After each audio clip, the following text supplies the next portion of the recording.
దేవుడికి స్తోత్రం కలుగుతుందాక. అది సమయం ఇచ్చినటువంటి పాస్టర్ గారికి అలాగే సంఘమంతటికి ఆనంద్ కుమార్ గారి కొరకు నాకు ఎవరు తెలియదు. ఎస్పీ గారు నేను ఎప్పుడు ముఖాముఖి ఎప్పుడు చూడలేదు, కలుసుకోలేదు. ఆనంద గారిని అయితే చాలా సమయంలో చూశాను. దయచేసి కూర్చుంటారా?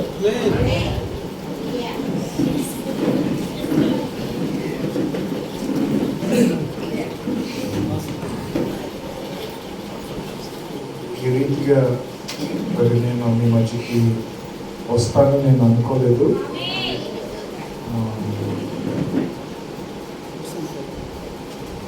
నాకు పాస్టర్ సొలొమోన్ గారు అయితే చాలా కాలం నుంచి తెలుసు. నాకు మాట్లాడుకోవడం కూడా జరిగింది. అయితే ఎంతో దగ్గరగా సన్నిహితంగా ఎప్పుడు మాట్లాడుకోలేదు, ఎప్పుడు లేమండి. నేను చాలా స్లోగా చెప్తాను, వాక్యం అంటే మెల్లగా చెప్తాను. కాబట్టి నన్ను మీరు ఎవరిలాగా ఊహించుకుంటే అలా నేను చెప్పలేను, రాదు. మరి నా ప్రసంగము విన్నటువంటి వారు లేదంటే చిన్న చిన్న రీల్స్ కట్ చేసి బ్రదర్ రాజేష్ పెడతా ఉంటాడు, ఆయన మీకు తెలిసి ఉండొచ్చు, మనం చూస్తుంటారు యవనస్తులు. మరి నేను చెప్పిన వాక్యం ఎప్పుడు కూడా ఒక రీల్ చేయడానికి నేను ఎప్పుడు మాట్లాడలేదు. నేను ఎప్పుడు ఫోన్లో సెల్ఫీలో ఎప్పుడు ఒక రీల్ చేయలేదు. నా ఎదురు కూడా కెమెరా పట్టుకుని నేను ఒక రీల్ చేయడానికి ఎప్పుడు మాట్లాడలేదు. ఇప్పుడు ఇంచుమించు ఒక 1000 రీల్స్ ఉంటాయి, కానీ ఒక్కటి కూడా నేను సెల్ ఫోన్ పట్టుకుని సెల్ఫీగా మాట్లాడలేదు, నా ఎదురు కెమెరా పెట్టుకుని నేను మాట్లాడలేదు. కేవలం నేను ప్రసంగం చేసిన ప్రసంగాల్లో వాటిని కట్ చేసి ఆ బ్రదర్ పెడతాడు. అంటే మామూలుగా పెంచి చేస్తూ ఉన్న టైంలో కట్ చేసి పెడతాడు. దానికి కొంచెం వాక్య రిఫరెన్స్ పెడతాడు, రెండోది కొంచెం బ్యాక్గ్రౌండ్ కొంచెం మ్యూజిక్ పెడతాడు. కాబట్టి వినడానికి ఇంట్రెస్టింగ్ అనిపిస్తుంది. కాబట్టి మరి ఆయన నాతో కూడా రావడం బట్టి నేను సంతోషిస్తున్నాను. ఇవాళ మరి నా గురించి పరిచయం చేసుకోమని చెప్పారు పాస్టర్ గారు. మాది ఈస్ట్ గోదావరి, సకిరేటిపల్లి అనే ఊరు మాది. మీకు అమలాపురం వరకు తెలుస్తుంది. అమలాపురం తర్వాత రాజూరు అనే ఒక ఊరు ఉంటుంది. రాజూరులో మాది సకిరేటిపల్లి అనే ఊరు. ఈస్ట్ గోదావరికి అది ఎండింగ్ అన్నమాట. అది అటు పక్క నర్సాపురం వినుంటారు మీరు.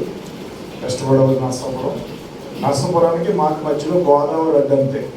మేము రోజు నర్సాపురం వెళ్తుంటాం, పంటి తాడుతుంటాం.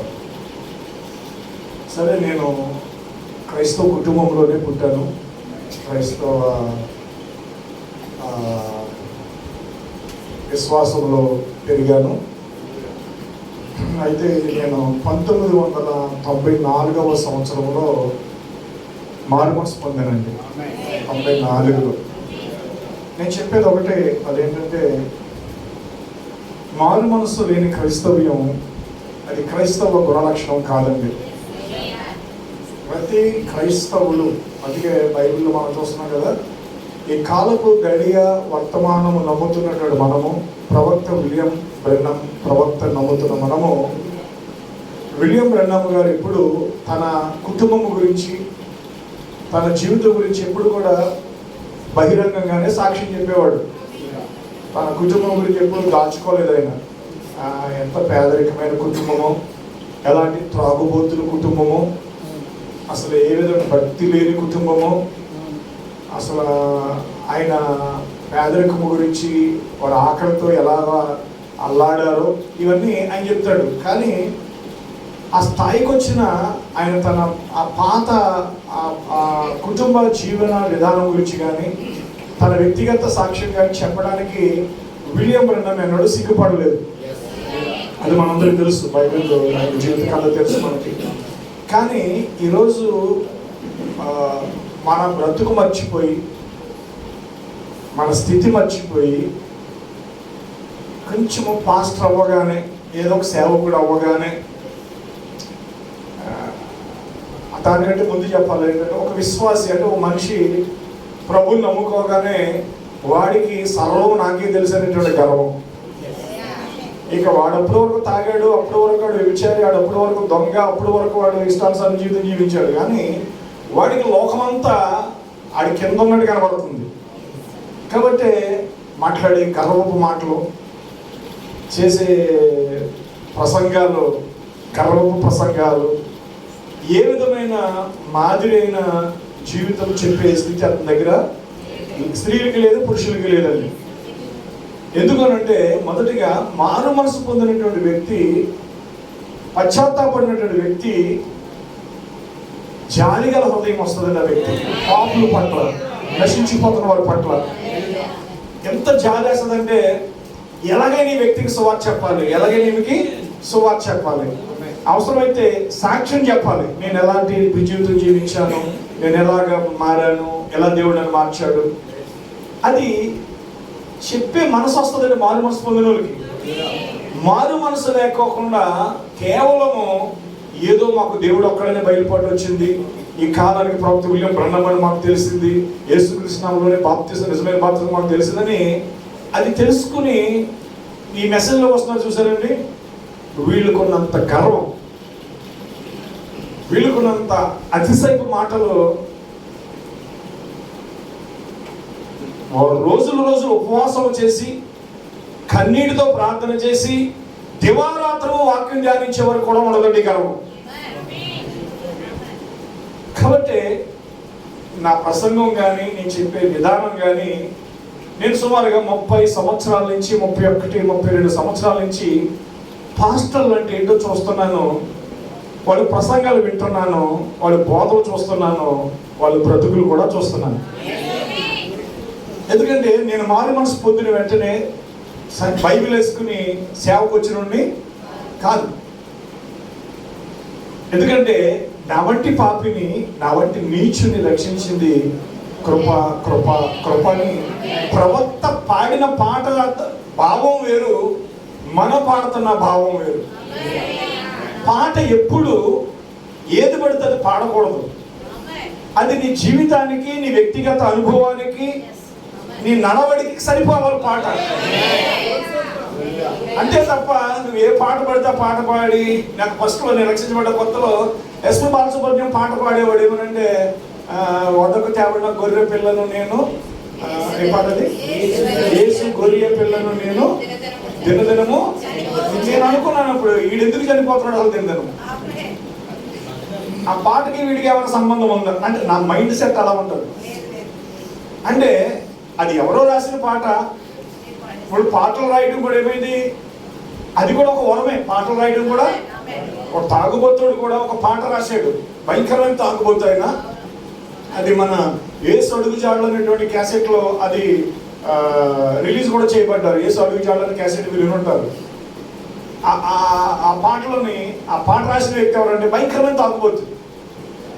ఆ పాట ఏంటంటే, గడ్డి పువ్వు లాంటిదో ఈ జీవితం, గడ్డి పువ్వు లాంటిదోయి యుక్త ప్రాయము, గాలి బుడగా వంటిదోయి జీవితాంతము,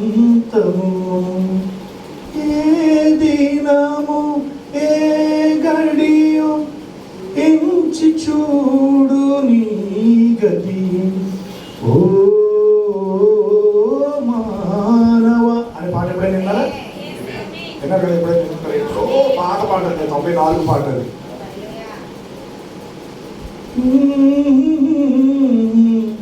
వేని బ్రతుకు నరక పాత్రము, ఇంచి చూడు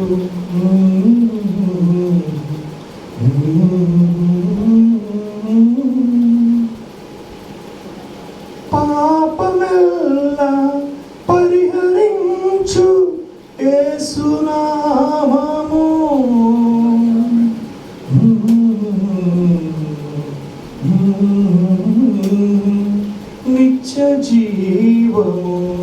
అంటే ఈ పాట రాసిన వ్యక్తి మారు మనసు పొందలేదు, చచ్చిపోయాడు.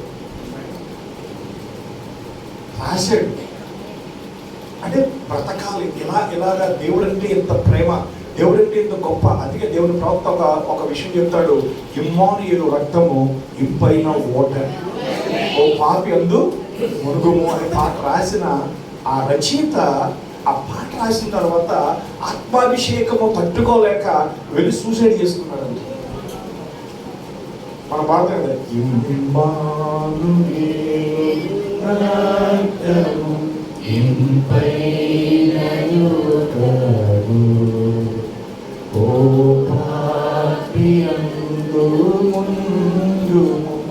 పాపం. ఆ పాట రాసిన వ్యక్తి పరిశుద్ధాత్మ కిందకి వెళ్ళి అభిషేకంలో అతను ఆత్మహత్య చేసుకోవడానికి వెళ్ళారంట. సో నేనేం చెప్తానంటే, ఒక పాట మారు మనసు లేని వాళ్ళు పాటలు రాస్తారు, మారు మనసు లేని వాళ్ళు పాటలు పాడతారు. కానీ ఆ పాట అది మన జీవితం గడక మారు మనసు పొంది నీ జీవితం గడక వచ్చినప్పుడు ఆ పాట యొక్క భావం నీ జీవితం వ్యక్తపరుస్తుంది. ఒక ఉదాహరణకి, నా వంటి పాపిని ప్రేమించిన, నా వంటి కృప, నా హృదయం నాకు భయం నేర్పింది, నా కలవరంలో తొలగించింది, నిస్సహాయ స్థితిలో నన్ను బలపరిచింది, ఏమనండి నా యుద్ధములు జరిగించింది కృప. అంటే రక్షించబడి మారు మనసు పొంది, రక్షించబడి పరిశుద్ధాత్మ పొంది నిజమైన హృదయంతో పాడుతున్నప్పుడు ఆ పాట యొక్క జీవము వేరండి. ఒక మారు మనసు లేనివాడు కూడా అలాగే పాడతాడు. అర్థమైందండి? ప్రతి పాట పాడాలి అంటే ఖచ్చితంగా ఆ పాటకి నీకేదో లింక్ అయి ఉండాలి. అందుకే ప్రవక్త ప్రతిసారి నేను ప్రేమించుచున్నాను నా ప్రభువును, నేను ప్రేమించున్నాను ఎందుకనగా ఆయన మొదటగా నన్ను నా పాపం నన్ను రక్షించాడు, చూశాడు, పసిబుక్కు లాంటి నా బ్రతుకుని. అంటే అది ప్రవక్త హృదయంలో ఉన్నటువంటి హృదయ భావం, ఆయనలో ఉన్న ఆత్మ అలా పాడిస్తున్న పాట. అంతేగాని నీ ఇష్టానుసారంగా జీవిస్తూ ఆ పాట పాడేసి నువ్వు ఏది పడితే అది మాట్లాడేస్తే కుదరదండి. సో అయితే నేను 94 నుంచి 94 నేను మారు మనసు పొంది యేసు ప్రభు నా పాపములు ఒప్పింపచేసి నేను ప్రభుని వెంబడిస్తున్నప్పుడు ఈ వర్తమానం నాకు తెలిసిందండి. ఏది మీకు తెలిసి ఉండొచ్చు, పాస్టర్ గారికి తెలిసి ఉండొచ్చు, కాకినాడ జాన్సన్ గారు అని చెప్పేసి బోరత్తు అని ఒక పత్రిక వేసేవాడు. ఆయన కుర్రోలు చిన్నగా ఎవరికి తెలియదు, కొంచెం ఆనందకుమార్ గారు కూడా తెలిసి ఉండొచ్చు కానీ చూసి ఉండకపోయి ఉండొచ్చు. ఆయన ఆశ్చర్యంగా మా ప్రాంతం వచ్చి మీటింగ్స్ పెట్టినప్పుడు ఆ మీటింగ్స్కి నేను వెళ్ళడం జరిగిందండి. ఆ మీటింగ్స్లో మీకు ద్వారపూడిలో మోషే గారు అని ఒక పాస్టర్ గారు ఉండేవారు. ఆయన కూడా పాస్టర్ గారు తెలుసు, ద్వారపూడి మోషే గారు తెలుసు అండి. చూసారా, కలిసారా? ఓకే. ఆయన ఎక్కువ కాలం జీవించాడు కాబట్టి ఆయన అందరికీ తెలుసు. కానీ జాన్సన్ గారు అయితే కొంచెం ఎక్కువ కాలం జీవించలేదు, ఆయనకు అనారోగ్యాన్ని బట్టి ఆయన చనిపోయాడు.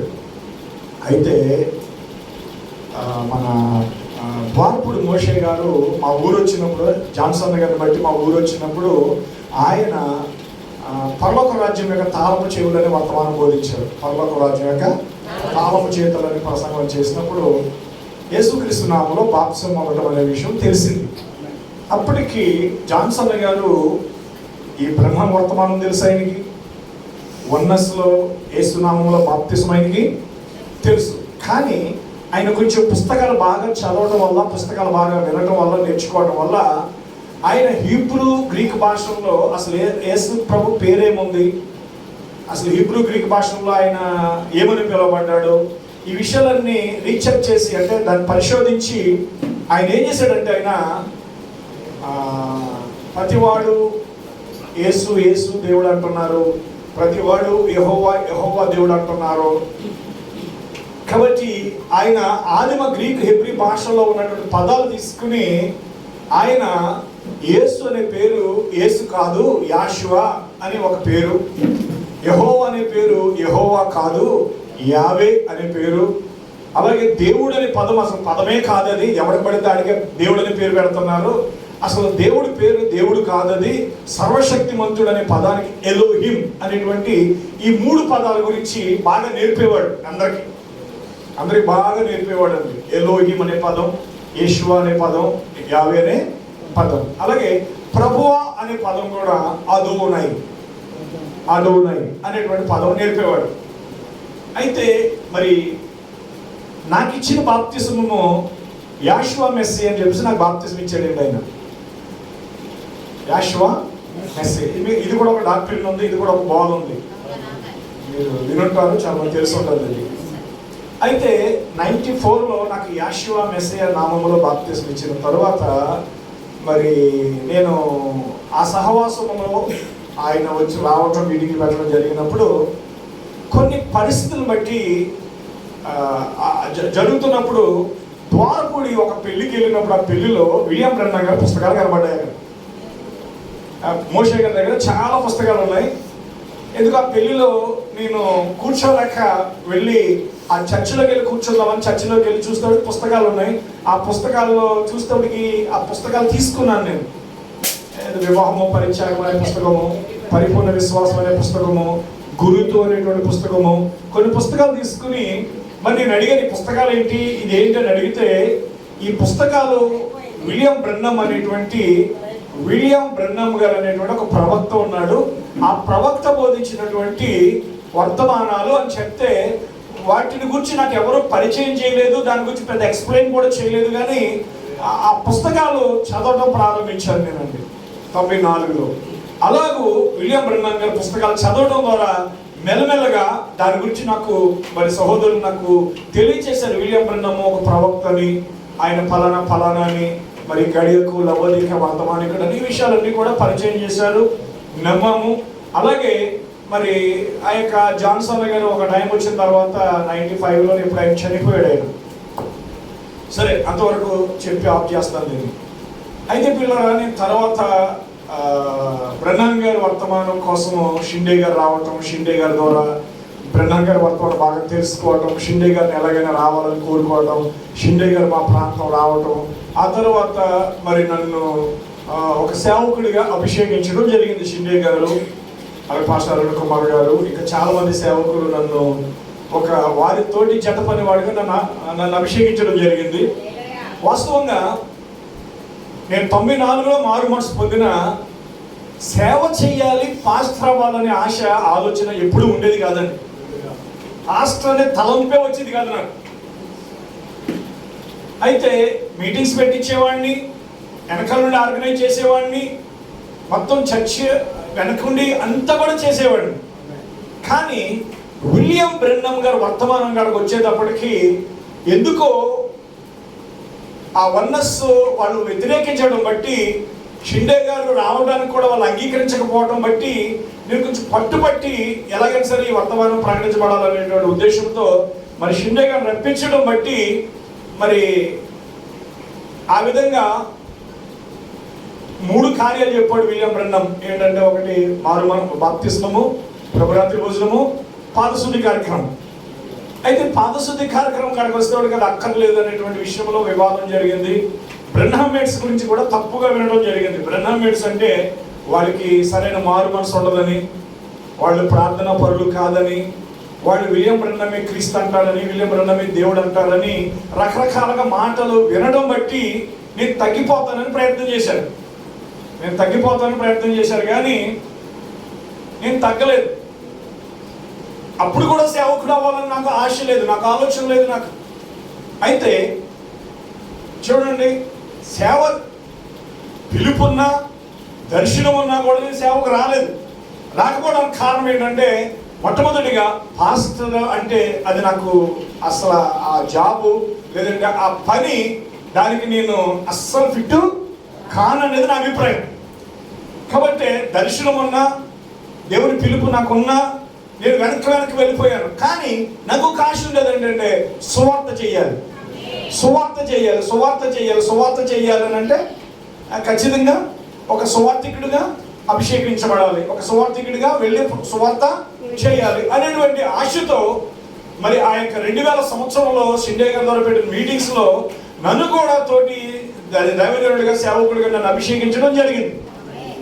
అయితే అది వరకు సేవ చేస్తున్న వ్యక్తికి నేను చెప్పాను, బ్రదర్ మీరు ఇలా తొందరపడుతున్నారు, తప్పు చేస్తున్నారు, విలియం బ్రెన్హమ్ వర్తమానం మీరు నిరాకరిస్తున్నారు, లేదంటే పిట్ వాషింగ్ అక్కలో అంటారు, ఇది అన్నారు, ఇదిగో మీరు శాండ్విచ్ పెట్టి వెళ్ళిపోతున్నారు, అలా వెళ్ళిపోవడం కరెక్ట్ కాదు, కాబట్టి ఒకసారి ఆలోచించుకోండి అని చెప్పాను. అప్పటికి నాకు దర్శనం వచ్చింది నాకు. అయితే ఆయన ఇలా అయితే ఉంటాను, ఇలా అయితే ఉండను అని చెప్పేసి ఆయన వెళ్ళిపోవడం జరిగింది. ఆ తరువాత మరి నేను సంఘం యొక్క బాధ్యత తీసుకోవడం ప్రారంభించాను.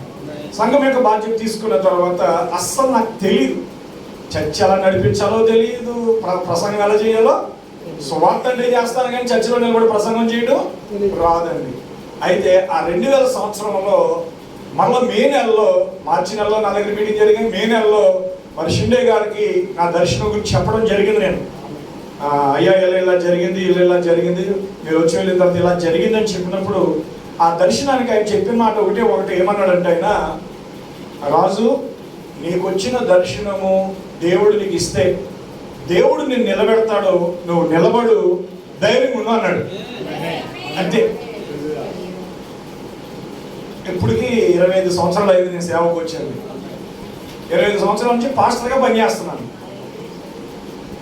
అయితే ఈ విలియం మ్యారియన్ బ్రెన్హమ్ గారి ప్రసంగాల కోసము నెగిటివ్గా మాట్లాడిన వాళ్ళందరూ కూడా మళ్ళా విలియం బ్రెన్హమ్ గారి గురించి చెప్పడం ప్రారంభించారు.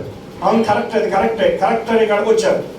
అలా కరెక్ట్ అనే కాడికి వచ్చి చివరికి రొక్కం రాజు కంటే మేము ఇంకా ముందుకు వెళ్ళిపోయామంటానికి రకరకాల స్థితిలోకి వెళ్ళిపోయారు. కాబట్టి నాకంటే ఎంత ముందు వెళ్ళిపోయినా పర్వాలేదు, నాకంటే వాళ్ళకి ఇంకెక్కువ బాగా తెలిసినా పర్వాలేదు. ఈరోజు ఈ వర్తమానంలో పరిస్థితులు ఎలా వచ్చాయో నేను వర్తమానం నుంచి మీకు బోధిస్తాను. అది సో కాబట్టి నేను ఒకటే చెప్తాను, పిలుపు ఉన్నవాడేమో నాకు పిలుపు లేదని వెనక పారిపోతాడు, పిలుపు లేనివాడేమో పరిగెత్తుకు వచ్చి పట్టుకుంటాడు. ఇది భయంకరమైన స్థితి అండి.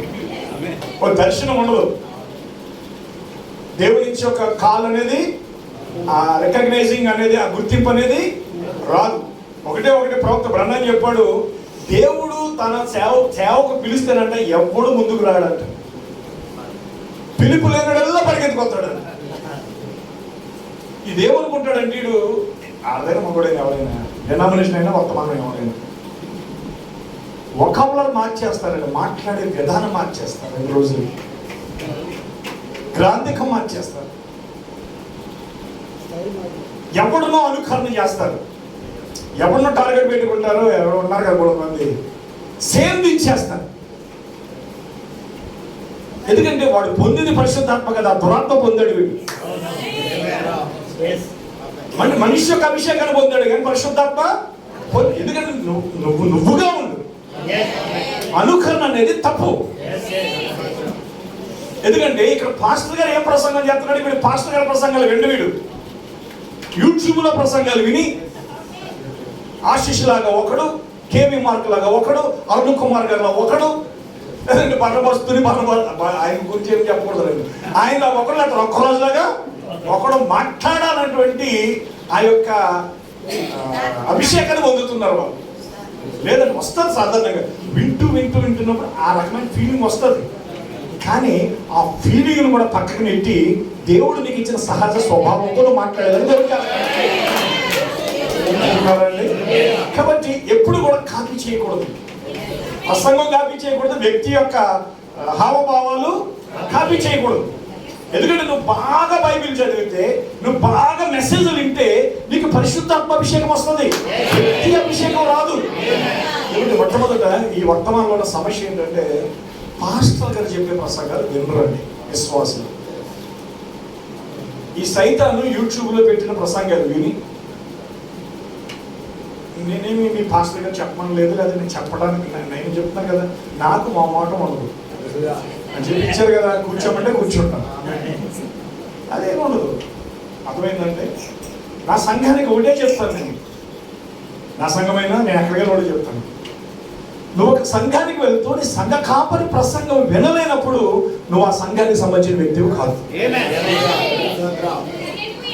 ఎందుకంటే ఖచ్చితం అండి. ఎందుకంటే ఈరోజు సాతాను చేసే మోసం, సాతాను చేసే అబద్ధం భయంకరం అండి. నేను కూడా చెప్తున్నాను, ప్రతి సేవకుడు ధనాపేక్ష అని ఇచ్చని కప్పి పెడతారండి. సేవకు వస్తే బాగా అందరిని చూస్తారు కదా, పాస్టర్లు అందరినీ చూస్తారు కదా. ఏం చూస్తారు పాస్టర్ని? నిన్నగాకి ఆలోచన పాస్టర్ ఏం చేస్తాడు? బూట్లు వేసుకుంటాడు, షూ వేసుకుంటాడు, షూట్ వేసుకుంటాడు, అదే టైల్ కట్టుకుంటాడు, షర్ట్ వేసుకుంటాడు. ఇప్పుడు ఇదేమైందంటే ఇదొక ఫ్యాషన్ అయిపోయిందండి. ఏఐ వచ్చింది, ఆర్టిఫిషియల్ ఇంటెలిజెన్స్ అనేది. ఒక ఫొటోస్ చాలా ఎవరికాడే ప్రొఫైల్ పెట్టుకుంటాడు, అది ఎవరికాడే ప్రొఫైల్ పెట్టుకుంటాడు. ఎందుకు పెట్టుకుంటాడంటే అలా ఉండాలని కోరిక, ఆ స్థాయికి రావాలని ఆశ. సహజసిద్ధంగా నువ్వు షూట్ వేసుకో తప్పలేదు, నువ్వు ఫోటో దిగు తప్పలేదు. ఏఐలో ఫోటో నువ్వు అందులో పెట్టావు, దాని అర్థమైంది.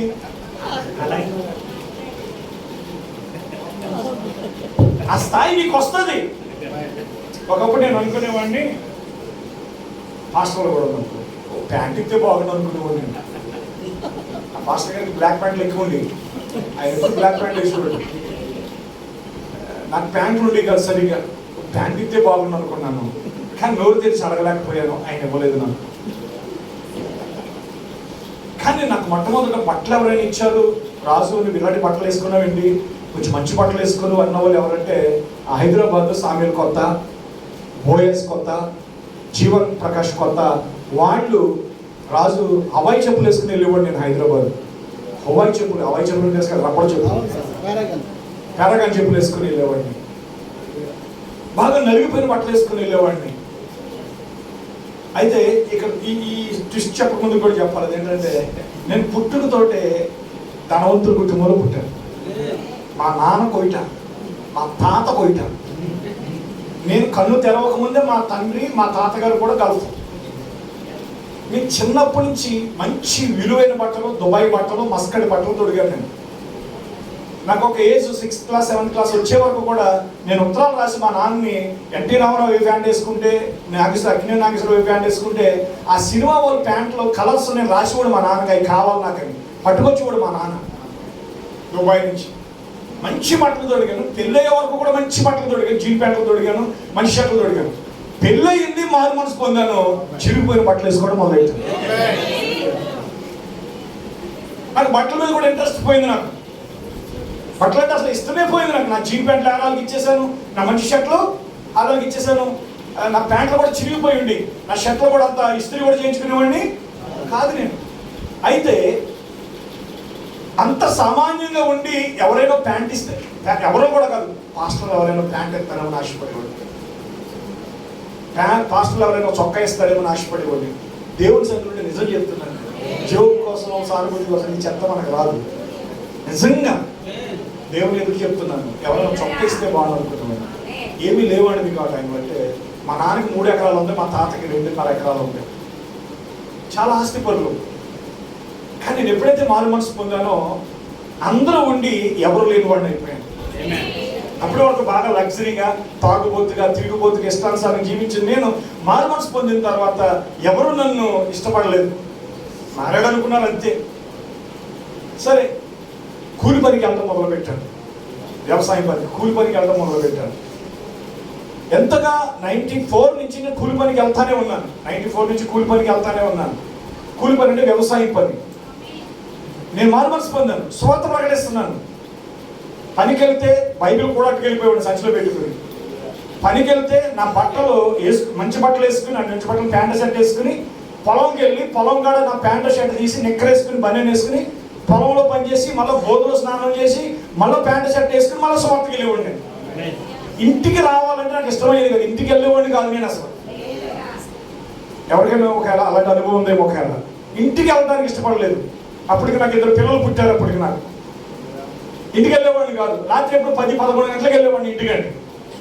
ఎందుకంటే సువార్త చేసుకుంటూ పాస్టర్ అవ్వాలని కోరిక కాదు, సువార్త. రక్షించబడ్డాను, నేను మారు మనసు పొందాను, దేవుడు నన్ను రక్షించాడు. ఓ సిస్టర్స్ని చూస్తే వాళ్ళతో అక్క భావంతో, చెల్లి భావంతో, తల్లి భావంతో నేను దేవుడు రక్షించాడని చెప్పడం. బ్రదర్స్ అయితే చాలా ప్రయాసపడి, అన్న నా జీవితాన్ని మార్చాడు, తమ్ముడు ఇలా మారరా అని ఈ ప్రయాసం. అయితే పిల్లరా, నేను కూలి పనికి వెళ్తున్నప్పుడు నాకు నా డబ్బులు రోజుకి కూలి ఎంత అంటే 30 రూపాయలు అండి. 94లో మా ఇంటి దగ్గర కూలీ 30 రూపాయలు అండి, 30 రూపాయలు. అంటే వారం అంతా కష్టపడితే 5 3 15, 150 రూపాయలు, 6 3 18, 180 రూపాయలు, 200 లోపు వచ్చేది. అప్పట్లో నూనె కేజీ నూనె 18 రూపాయలు 20 రూపాయలు ఉంది నాకు. నా పెళ్ళి అయినప్పటికి 88లో నాకు పెళ్ళి అయింది.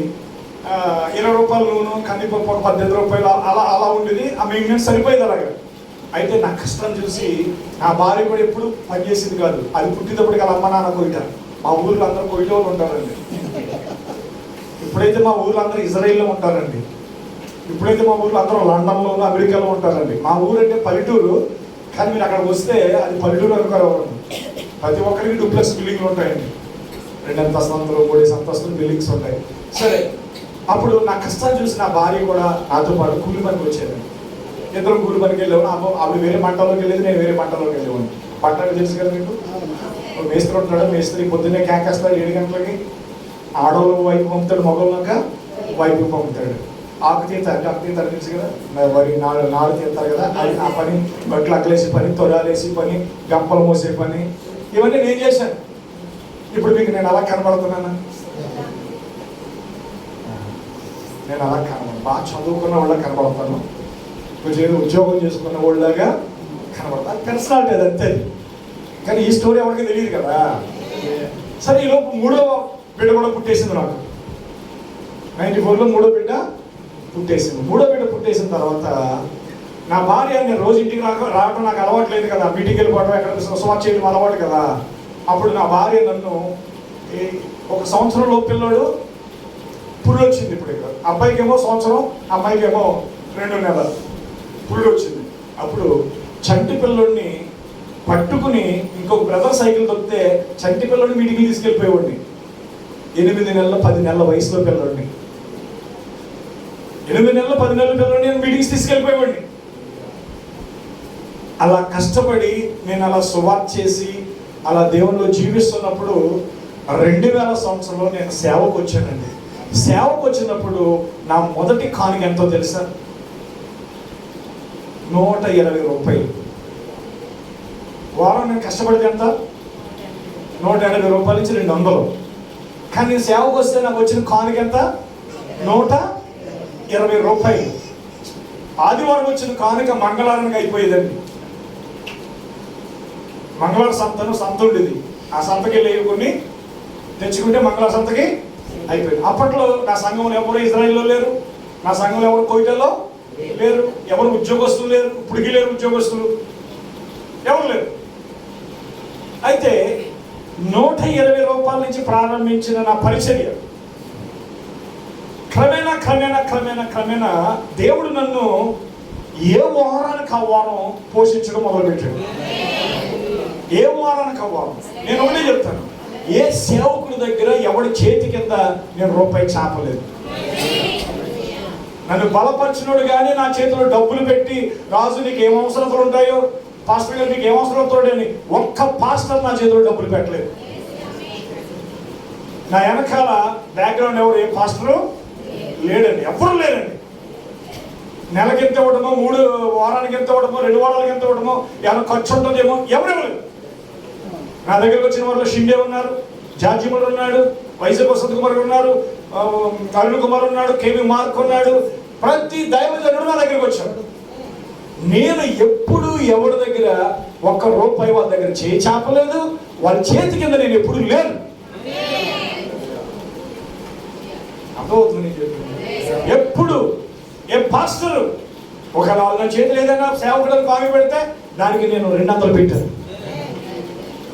అంటే దేవుడు అలా దినదినము నన్ను అలాగా దీవించాడు, ఆశీర్వదించాడు. కాబట్టి సేవ అంటే ఎవడో వెనకాల సపోర్ట్ ఇచ్చి, నీ వెనకాల నేను ఉంటాను, నీకు నెల ఎంత ఇస్తాను, వారానికి ఎంత ఇస్తాను, నా చేతి కింద నువ్వు ఉండు, ఇదంతా నేను నీ సంగతి నేను చూసుకుంటానని పంపితే వచ్చిన సేవకులు చాలా మంది ఉన్నారు. వాళ్ళకి ఏ చిన్న కష్టం వచ్చినా పాస్టర్ ఫోన్, ఎవరు పంపడానికి ఫోన్ చేస్తారు. అయ్యారండి ఇంట్లో అని మరి ఇప్పుడు నేను నలుగురు పోషిస్తున్నానంటే అది నాకు లోపడరా? నేను జీతం ఎత్తున్నాను కదా, కానుక అంటున్నాను, ఉద్యోగి కానుక, అది జీతం. అది ప్రతి నెల నీకు కవర్లు ఎక్కిస్తున్నానండి, అర్థం ఏంటి? డినామినేషనల్ జీతం అంటారు, మనం ఏమంటాం? కానుక అంటాం, అంతే తేడా. నా చేతి కింద 10 మంది ఉంటారు, వాడి చేతి కింద 10 మంది ఉంటారు. దాని కింద 100 మంది ఉంటారు, నీకు అయితే 10 మంది ఉంటారు. వీళ్ళు వీర విధేయులండి. దేవుడు చెప్పిన వినరు,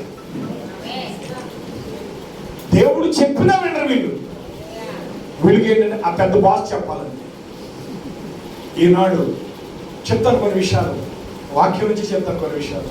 నేను చెప్తాను, ఎవడైతే నేను ఉంటాను వెనకాల, నువ్వు సేవ చేయి, నేను కోయిటీలు పంపిస్తాను నీకు డబ్బులు, నేను అమెరికాలు పంపిస్తాను డబ్బులు, నేను లండన్ వెళ్ళి పంపిస్తాను, లేదా నెల నెల నీకు 300 ఇస్తాను, నెల నెల 3000 ఇస్తాను, నెల నెల 1500 ఇస్తాను అని ఎవడైతే పంపుతున్నాడో ప్రతి వాడు పిలుపు లేనోడే. ఎందుకంటే దేవుడు పిలిచిన మనిషి తాను కష్టపడి పని చేసుకుంటూ సువార్త చేయాలి. అది చిన్న జాబ్ అయినా పర్వాలేదు, కూలి పని అయినా పర్వాలేదు, చిన్న వ్యాపారం అయినా పర్వాలేదు. వీళ్ళు ఏం చెప్తారంటే, దేవుడిని పిలిచినప్పుడు వ్యాపారం ఎందుకు? వ్యాపారం అంటే ఏది దోపిడీ వ్యవస్థ కాదు. వ్యాపారం అంటే దోపిడీ వ్యవస్థ కాదు, జస్ట్ రొటేషన్ అంతే. ₹1 వస్తుంది, ₹10 వస్తుంది, అది మళ్ళీ రొటేషన్ అవుతూ ఉంటుంది. అది ఎట్టున్నారండి? కూలి పని. ఇప్పుడు నీ భార్య పిల్లల్ని నువ్వు ఫస్ట్ పెట్టకూడదు. సేవకు పిలిచాడని చెప్పి నీ పిల్లలు పెట్టి వదిలిపెట్టేసి నువ్వు సంచేసుకుని వెళ్ళిపోతున్నట్టు కుదరదు. నువ్వు పోషిస్తానని ప్రామిస్ చేసావు, నువ్వు ప్రమాణం చేశావు. లేదని దేవుడే చూసుకుంటాడండి అని అనుకో. నువ్వు ప్రమాణం చేసింది నువ్వు, దేవుడు కాదు. కాబట్టి మొదట నీ భార్య బిడ్డలను పోషించుకునే ఒక పని చూసుకో. అది ఆటో నడుపుకుంటావా, కూలి పని చేసుకుంటావా, లారీ డ్రైవర్వా, ట్యాక్సీ డ్రైవర్ అనేది అనవసరం. ఖచ్చితంగా సేవకు పిలవబడ్డవాడు కూడా పని చేయాలి. అదేంటండి? కాదండి, ఎలీషా ఎడ్లని నరికేసి గుర్తులు చేసేసారు కదండి, పేతురు యాకోబు యోహానులు సమస్త విడిచిపెట్టి వచ్చేసారు కదండి. నిజమే, వాళ్ళు సమస్త విడిచిపెట్టి వచ్చేసారు, వాళ్ళు ఏమీ సంపాదించుకోలేదు. మరి సేవని నువ్వు సేవలో వచ్చి ఎంత సంపాదించావు? ఈరోజు ఈ సేవ అనేది ఒక బిజినెస్గా మారింది. ఒక బిజినెస్గా మారిపోయి పోటీ తత్వం పెరిగిపోయి బట్టల్లో పోటీ, చెప్పుల్లో పోటీ, షూట్లో పోటీ, కారుల్లో పోటీ, అంటే దానికంటే ముందు మోటార్ సైకిల్లో పోటీ. ప్రతి వాడు అనుకునేవాడు రొక్కరాజు భలే బట్టలేస్తాడు రా, భలే బలి మీద తిరుగుతాడు రా, భలే కారు మీద తిరుగుతాడు రా. రొక్కరాజుకి దేవుడు ఇచ్చాడు, కొనుక్కున్నాడు. నువ్వు వాడిని చూసి మొదలెట్టుకుంటే ఎలాగా?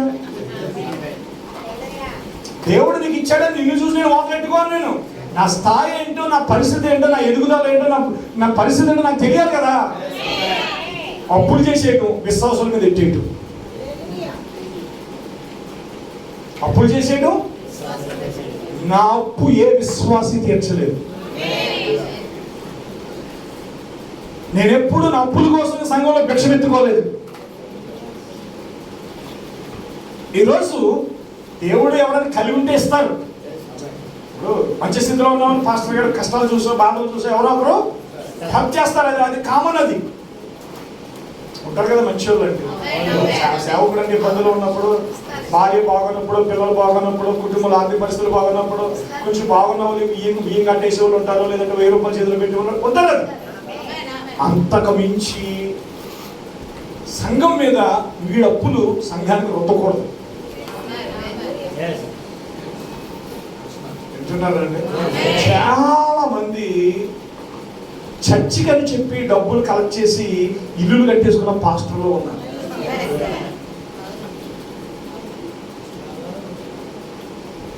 నేను చర్చికి అని చెప్పి ప్రారంభించినప్పుడు నాకు ఇంటికి స్థలం ఉందా లేదని కూడా ఆలోచించుకోకుండా మొత్తం చర్చ్ చేశాను. నేను నాకు ఉండటానికి ఇంటి స్థలం కూడా లేనప్పుడు ఆ చర్చికి ఆనుకుని ఒక చిన్న గుడిసేసుకున్నాను. నేను ఆ కొబ్బరి చెట్లు కొట్టేసిన కొబ్బరి చెట్లన్నీ కొయ్యించి, ఆ కొబ్బరి చెట్లన్నీ కూడా మేకలేసి కొట్టించి, చిన్న గదిలో నా 3 పిల్లలు ఒక రూములో, వంట గదిలో నేను నా భార్య జీవించాను. అయితే దేవుడు మమ్మల్ని దినదిన అభివృద్ధి పొందించాడు. సరే, మందిరం పాడు చేయకూడదు, మందిరం మనం పాడు చేయకూడదు, అవసరమైతే పైన ఉండొచ్చా ఉండకూడదా, కొన్ని 2 గదులు వేసుకుందామని చెప్పి పైన 2 గదులు వేసుకున్నామండి. చర్చి పైన వేసుకున్నాం. చూసిన అన్యులందరూ అన్నారు, దేవుడి కింద మీరు పైన కాపురం చేయడం కరెక్ట్ కాదు, మీరు కింద ఉండాలి, దేవుడు పైన ఉండాలి. అది అన్యులు కదండి, ఆచారం కదా, దేవుడు పైన ఉండాలన్నాను. అయితే దేవుడు అలాంటి నిస్సహాయ స్థితిలో దేవుడు మొదట నేను ఒకటి అడిగాను, నాకు ఇల్లు ఉందా లేదన్నది కాదు, పైన మొదట చర్చ అవ్వాలి. ఆ రీతిగా పైన చర్చ అయిన తర్వాత బేరాలు కట్టుకుని చిన్న చిన్న గుడ్లు కట్టుకుని హాల్ అంతట్లో మేము కాపురం ఉన్నామండి. క్రమేణా గదులు కట్టుకోగలిగాం. కింద హౌస్, పైన చర్చి, పైన మళ్ళీ సేవకులు వస్తే ఉండడానికి కూడా ఎక్కడి నుంచి వెళ్ళింది ఇదంతానే కూలి పని చేసుకున్నాక. ఒకరి దగ్గర చేయి చాపుకోకుండా, ఒకరి కింద ఉండకోకుండా. అదే నేను అన్నాను, ఏంటి రొక్కరాజు గారి గర్వం ఏంటి, ఎవడి మాట ఏంటి, ఎవడి మాట తింటాను. వాక్యం చెప్పు వింటాను, ప్రవక్త ఇలా చెప్పడని చెప్పు వింటాను, అంతే. ఎందుకంటే మనం సంస్థ కాదండి, మనం సంస్థ కిందకి వెళ్ళకూడదండి. సరే ప్రియులరా, మరి ఈ రీతిగా 120 రూపాయల సేవా ప్రారంభం నుంచి ఈరోజు నన్ను ఎంతవరకు తీసుకెళ్ళాడు అని అంటే, వీక్లీ వన్స్, వారానికి ఒకసారి. చెప్పకూడదు కదా, చెప్తే బాగుంది అనుకునే వాళ్ళు ఉంటారు. చెప్పకూడదు అది. ఎందుకనంటే నాకు దేవుడు ఎంత ఇచ్చినా ఆ వారానికి ఎత్తాడు. అది 10,000, 20,000, 30,000, 40,000, 50,000 ప్రశ్న కదండి. నెలకి 1000 లేదా 10,000, 1,00,000, 2,00,000, 3,00,000 కూడా కాదు. అక్కడ సేవకుడికి ఎంత అవసరమో అంత ఇస్తాడండి. ఆ వారం తక్కువ ఇచ్చాడంటే దాని అర్థం ఏంటంటే ఆ వారం నీకు అది చాలు. వారం చాలా ఎక్కువ ఇచ్చాడంటే దాని అర్థం ఏంటంటే నీకు అవసరతలు ఉన్నాయి. అంటే ప్రతిసారి సేవకు పిలబడి ఎవడి మీద ఆధారపడాలంటే పై బాస్ మీద నిలబడకూడదు, కేవలం దేవుడి మీద ఆధారపడాలి. వింటున్నారండి? దేవుని ప్రవక్త చెప్పిన సూత్రం ఏంటంటే, సేవ నీకు విస్తరించినప్పుడు, సేవ నీకు విస్తారమైనప్పుడు నువ్వు జాబ్ చేయలేవు, కూలి పనికి కూడా వెళ్ళే పని లేదు. ఎందుకంటే దేవుడు నిన్ను పోషిస్తున్నప్పుడు కూలి పనికి వెళ్ళాల్సిన అవసరం లేదు. అయితే నేను చెప్పనా, ఈ రోజు వరకు 2 సంవత్సరాల క్రితం 2023 వరకు కూడా నేను గంపలు మోసానంటే నమ్ముతారా? సిమెంట్ బస్తాలు మోసానంటే నమ్ముతారా? ఇటుకలు గంపలు వేసుకుని మోసానంటే నమ్ముతారా? 2 సంవత్సరాల క్రితం 2023 ఆ కుర్రాడు ఉన్నాడు సాక్ష్యం నాకు ఇక్కడ. వాళ్ళతో పాటే కలిసి నేను పని చేస్తాను, వాళ్ళతో పాటే కలిసి నేను గంపలు మోస్తాను, వాళ్ళతో పాటు కలిసి సిమెంట్ మోస్తాను, సిమెంట్ కలిపే కాడ ఉంటాను, సిమెంట్ అందించే కాడ ఉంటాను, కాంక్రీట్ అందించే కాడ ఉంటాను. కానీ కొంచెం హై లెవెల్ ఫీల్ అయితే 2023 వరకు కూడా నేను 2023 వరకు కూడా ఆటోయే నడిపాను. సేవకు వచ్చి 23 సంవత్సరాలు అయింది, ఆటో విడిచిపెట్టలేదు. నేను పంపించిన మనిషి సేవకు వెళ్ళాడు, సంవత్సరంలో ఆటో అమ్మేశాడు అంతే.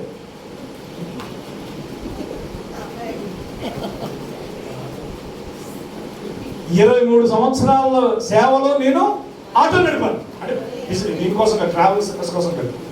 ఆటో నడిపితే నువ్వు ఆటో నడుపుతావు ఏంటని అడిగేవాడు. నాకు అడుక్కుంటే ఎవడో అడుగుతాడు. ఆటో నడపడం సిగ్గైపోయింది పాస్టర్లకి. కాబట్టి సంఘము పోషించలేని స్థితి ఉన్నప్పుడు నువ్వు కష్టపడి పని చేసుకో, చిన్న ఉద్యోగం చేసుకో. లేదు సంఘం నడుపుతూ నువ్వు ఉద్యోగం చేసుకున్నావు, దాని అర్థం ఏంటంటే 2 రకాల ప్రాఫిట్, 2 రకాల రాబడే కదా. 2 రకాల రాబడి. అయితే ఒక రాబడి పూర్తిగా దేవుడికి ఇచ్చేయి. నువ్వు ఉద్యోగం చేస్తున్నావు, ఉద్యోగంతో బతుకు, పేదలకు సహాయం చేయి, అక్రత కలిగిన వాళ్ళకి సహాయం చేయి. అంతేనా అండి? లేదు నీకు వచ్చే జీతం సరిపడలేదంటే కానుక తీసుకో. కానీ ఇది పెద్ద రాబడని, సేవకి వెళ్తే 2 రకాల ప్రాఫిట్స్ ఉంటాయని చెప్పి ప్రయత్నం చేసేవాడు సరే, వాడు దేవుడు చేత పిల్లబడ్డవాడు కాదు. అంత ఖచ్చితంగా ఉండాలండి. అంత ఖచ్చితంగా ఉంటేనే నువ్వు దేవుడికి లెక్క చెప్పగలవు. బ్రతకం లేనంత వరకు ఏ ఉద్యోగమైనా చేయి, ఏ బిజినెస్ అని చేయి, ఏ పనైనా చేయి. కానీ దేవుడు నీకు సమృద్ధిగా ఇస్తున్నప్పుడు అయి కొని ఈ కొని పిల్లల కోసమే సంపాదిస్తున్నారు పాస్టర్లు తప్ప. ఏంటండి ఈరోజు సేవ ఎంటైర్ మెసేజ్ గురించి చెప్తున్నాను నేను, డినామినేషన్ గురించి కాదు. డినామినేషన్ రాబడి పడిపోయింది, ఎందుకంటే వాళ్ళు వస్తే మన దగ్గరికి వస్తే మనకే కదా చెప్తున్నారు. నేను మళ్ళీ చెప్తున్నాను, ఎప్పుడైతే డబ్బుకి కక్కుర్తి పడతారో, నేను చెప్తున్నానంటే నా ప్రసంగాలు వినలేక 10,000 20,000 ఇచ్చి మానేశారు. నెలకు వస్తారు 10,000 20,000 ఇచ్చి మానేశారండి. అంటే వాళ్ళు చెప్పినా నేను వినలేదంట. అరే నేను అంటాను, నేను వచ్చిన తర్వాత నీకు డబ్బు కలిగిందా? నువ్వు ధనవంతుడు ఉండగా నేను సేవకు వచ్చానా? ఛాలెంజ్. నువ్వు ఇక్కడికి వచ్చిన తర్వాత దీవించబడి ఉద్యోగం వచ్చిందా? పని చేసుకున్నావా? బిజినెస్ చేసావా? డబ్బులు వచ్చినాయా? ఫారెన్ దేశం వెళ్ళావా? ఆ కంట్రీ వెళ్ళావా? ఈ కంట్రీ వెళ్ళావా? లేకపోతే నువ్వు ఫారెన్ కంట్రీ వెళ్ళిన తర్వాత నువ్వు లక్షలను సంపాదించేటప్పుడు నీ సేవకు వచ్చానా? ఈరోజు ఎవడో కొంచెం ధనవంతుడు ఉంటే ఆడు దశభాగం ఎత్తాడని వీడు ఇల్లు అక్కడ సేవ స్టార్ట్ చేస్తున్నాడు. అది ఎంతకాలం ఉంటాడు? అందుకే వీళ్ళు టార్గెట్ ఏంటంటే సామాన్యమైన ప్రజలు కాదండి, ఉద్యోగస్తులు. యేసుప్రభు ఏమో అడుక్కునే వాళ్ళతో రోడ్డు చేపలు పట్టుకునే వాళ్ళతో వాళ్ళతో తిరిగాడు. వీళ్ళు భలే కేవలం వేస్తారండి ఇలాగా. నేను చూసాను అయింది. వీడొక్కడ ఈ బిజినెస్ వీడొక్కడో ఈ కాంట్రాక్టర్ ఒక్కడ వస్తే మన సంఘానికి అది పువ్వుల్లో పెట్టి చూసుకుంటాడు పాస్టర్. ఒక కాంట్రాక్టర్ దొరికితే సరిపోద్ది. అంటే అంత నిజాయితీగా ఉండాలండి.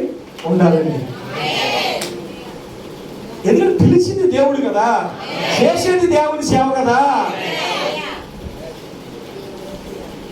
ఎందుకంటే యేసు ప్రభు మొట్టమొదట ఖానాలో వివాహానికి పిలువబడ్డాడు. ప్రసంగం ఏమనిచ్చారు ఆయనకి? స్టేజ్ మీద ఆయన కూర్చోబెట్టారు. ఆయనకి ఎక్కడ పెట్టారు? ఆయన్ని వంటలుగా పెట్టారు. నిజమా కాదా? ఇప్పుడు మనం మనం మనం వెళ్తే ఆ పెళ్లికి కానీ ఆ ఫంక్షన్ కానీ వెళ్తే మనం ఎక్కడ కూర్చోబెట్టాలి? అసలు మీ పేరు పలకకపోతే బాధ. విన్నారండి? మిమ్మల్ని ముందుకు వచ్చి కూర్చోమనకపోతే బాధ.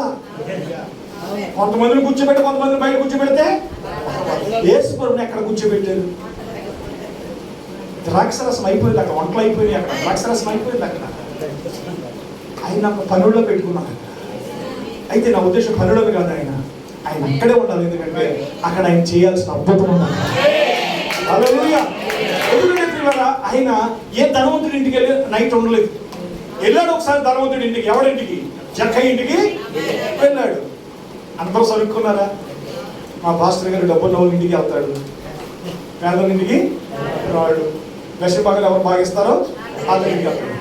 అసలు యేసు ప్రభు జక్కయ్య ఇంటికి వెళ్ళడం వల్ల డబ్బు ఆశించి వెళ్ళాడా? ఆడు బతుకు మారుతుందని వెళ్ళాడా? అంతేనా అండి?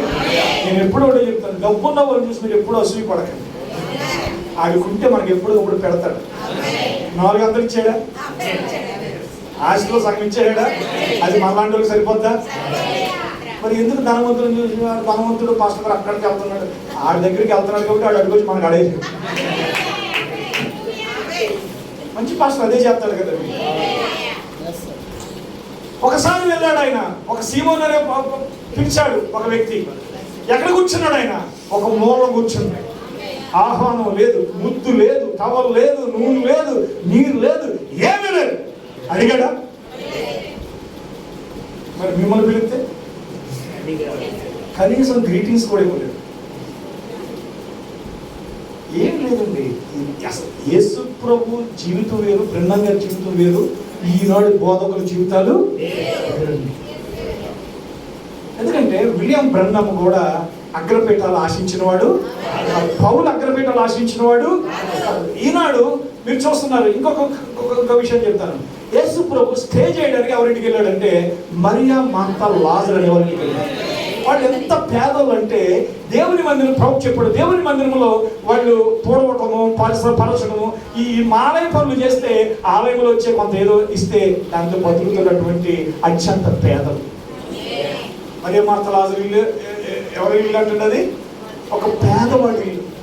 ఆ పేదవాడి ఇంటికి వెళ్ళి 1 రోజు 2 రోజులు గడిపాడాయి. దేవునికి స్తోత్రం. ఈనాడు చూడండి, జ్ఞాపకం, వయసును బట్టి మాస్టర్లకి ప్రాబ్లమ్స్ ఉంటాయండి. ఎట్టున్నారండి? ఈ మధ్యకాలం నన్ను ఒకరు పిలిచారు మీటింగ్కి. అయ్యగారు, మీరు మా మధ్యకి వచ్చి ఈ యొక్క ఉపవాస కోటాలో వాక్యం చెప్పాలండి. అయ్యగారు, ఎంతమంది ఉంటే వస్తారండి? అయ్యగారు, ఎంత తీసుకుంటారండి? అయ్యగారు, ఎంతమంది ఉంటే వస్తారు?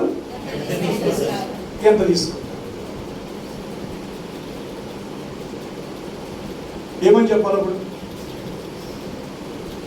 సుమారు ఒక 50 మంది అయినా ఉండాలమ్మా. కనీసం నేను రానుకో, నాకు ఛార్జీకి డబ్బులు అవుతాయి కదా. నాకు కూడా ఇంకొక బ్రదర్ కూడా వస్తాడు. మా ఇద్దరు కలిసి కనీసం ఒక 5,000 అయినా అవుతుంది, 2,000 అయినా అవుతుంది, 3,000 రూపాయలైనా అవుతుంది అని చెప్తారు. చెప్పండి. ఈరోజు చాలా మంది పాస్టర్లు వెళితే ఏమి ఇస్తారనే తప్ప ఇంకో ఉద్దేశం లేదు.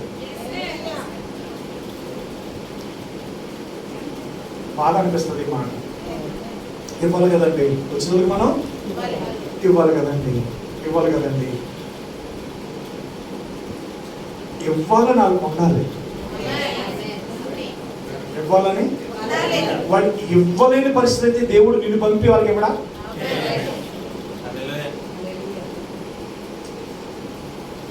నేను నిజంగా అనుకున్న మనసులో, నిజంగా సొలొమోను గారికి ఉద్యోగం అయితే నేనే ఇద్దాము, ఇచ్చేది అని ఏమి ఇవ్వాలని మనసు రావట్లేదు నాకు. అస్సలు రావట్లేదు, కొంచెం కూడా రావట్లేదు. ఎందుకంటే నేను సాధారణంగా ఎక్కడికైనా వెళ్తే కొంచెం మామూలు గురించి ఏదో చిన్న మళ్ళా గర్వంగా చెప్తున్నాను, ఏదో చిన్న పాస్టర్ మీద కొంచెం చాలా పరిస్థితి ఉంటుంది. ఈ పాస్టర్ గారికి కానుకలు వస్తాయి కదా, దశభాగాలు ఉంటాయి కదా, నా దగ్గర కూడా దశభాగాలు ఉంటాయి కదా. నన్ను పిలిచినప్పుడు నా దశభాగం పట్టుకుని నా పాస్టర్కి ఇచ్చారు అనుకోండి, ఎంత హ్యాపీ అవుతాడు.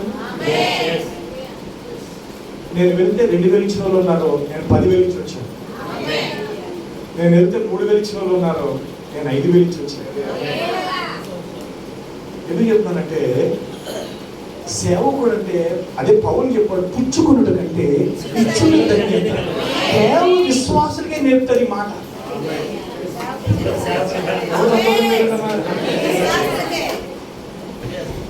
ఎవరు చెప్తారండి ఇది? పాస్టర్ అన్నవాడికి వర్తించింది ఈ మాట. ఎల్లుండి కడల్లా పుచ్చుకోవడానికి. బ్రదర్, ఖర్చుకి ఏమైనా ఉపయోగపడతాయి కదా, నా కానుకుంది, నా టైం ఉంది, లేదా నా ఆఫరింగ్ ఉంది, తీసుకొని ఎవడని ఉంటాడా పాస్టర్ అంటారండి. కారు పెట్రోల్ మనమే ఇవ్వాలి, అది వస్తే హోటల్కి మనమే ఇవ్వాలి. పైగా చెప్తారు నాకు ఏసీ ఉండాలి. ఏసీ ఉండాలన్నప్పుడు చూడండి, ఇప్పుడు సామాన్యుల పాస్టర్ అయితే అడగడు, లేదు అక్కడ రాత్రికే కదా ఫ్యాన్ కింద ఎక్కడ పడుకుంటాడు. ఇప్పుడు అంత డబ్బున్నవాడు, కారు వేసుకొచ్చినవాడు, ఆడంతటాడు ఏసీలో ఉండలేడా 2,000 ఎట్టి? ఇది సేవకుల విషయంలో చెప్పాలి సార్. మీరు మా సంఘంలో ఎలా విషయం చెప్తారు? మా ప్రసంగం సేవకులకి వెళ్తారులేండి. ఏమంటే నిజం చెప్పండి, ఆడు వస్తే ఆడు కారుకి పెట్రోల్ మనమే, ఆడు రూమ్కి డబ్బులు కూడా మనమే, పెట్టాల్సింది కూడా మనమే. అది ఏమైంది చెప్తాడు? వాక్యం ఇస్తున్నామండి అంటే మీ దగ్గర లేక చూసారా ఏమి ఇస్తున్నాడంట? వాక్యం ఇస్తున్నాడండి. నూర్చోడైతే ముందు చెక్క నూర్చేది ఇక్కడ కాదు. నువ్వు ఆ సంఘానికి ఈ సంఘానికి నూర్చట్లేదు. నువ్వు నీకు సంఘం ఉంటుంది, నీ సంఘంలో నూర్చుకో, అక్కడ పొందుకో, ఆ పాలు పితుక్కో. కానీ ఇతర సంఘాలకు వెళ్ళినప్పుడు వారికి సహాయం చేయడం, వాళ్ళకి ఏమైనా ఉపయోగకరంగా వెళ్ళు అంతే తప్ప. అర్థమైందండి? ఏం లేదు కదా, నేను చెప్తున్నాను ప్రేమతో. 94లో నేను మారు మనసు పొందిన తర్వాత ఈరోజు ఎవడు విలియం బ్రన్హాం క్రీస్తు అన్నా, విలియం బ్రన్హాం దేవుడు అన్నా, విలియం బ్రన్హాం ఎలోహిం అన్నా నేను నమ్మను. నేను విలియం బ్రన్హాం అన్నా వదిలిపెట్టుకుంటాను, కానీ ఈ బైబిల్ మాత్రమే వదిలిపెట్టుకుంటాను. ఎందుకంటే ఈరోజు పిచ్చి పట్టింది ఒక్కొక్కరికి. పిచ్చి పిచ్చి మాటలు, పిచ్చి పిచ్చి ప్రసంగాలు. ఆ మాటలు ఏ విధమైన దైవత్వం కూర్చిన మాటలు కాదండి. ఎందుకంటే మారు మనసు పొంది, పశ్చాత్తాపడి, పరిశుద్ధాత్మ పొందుకొని, క్రీస్తు ప్రేమను ఎరిగి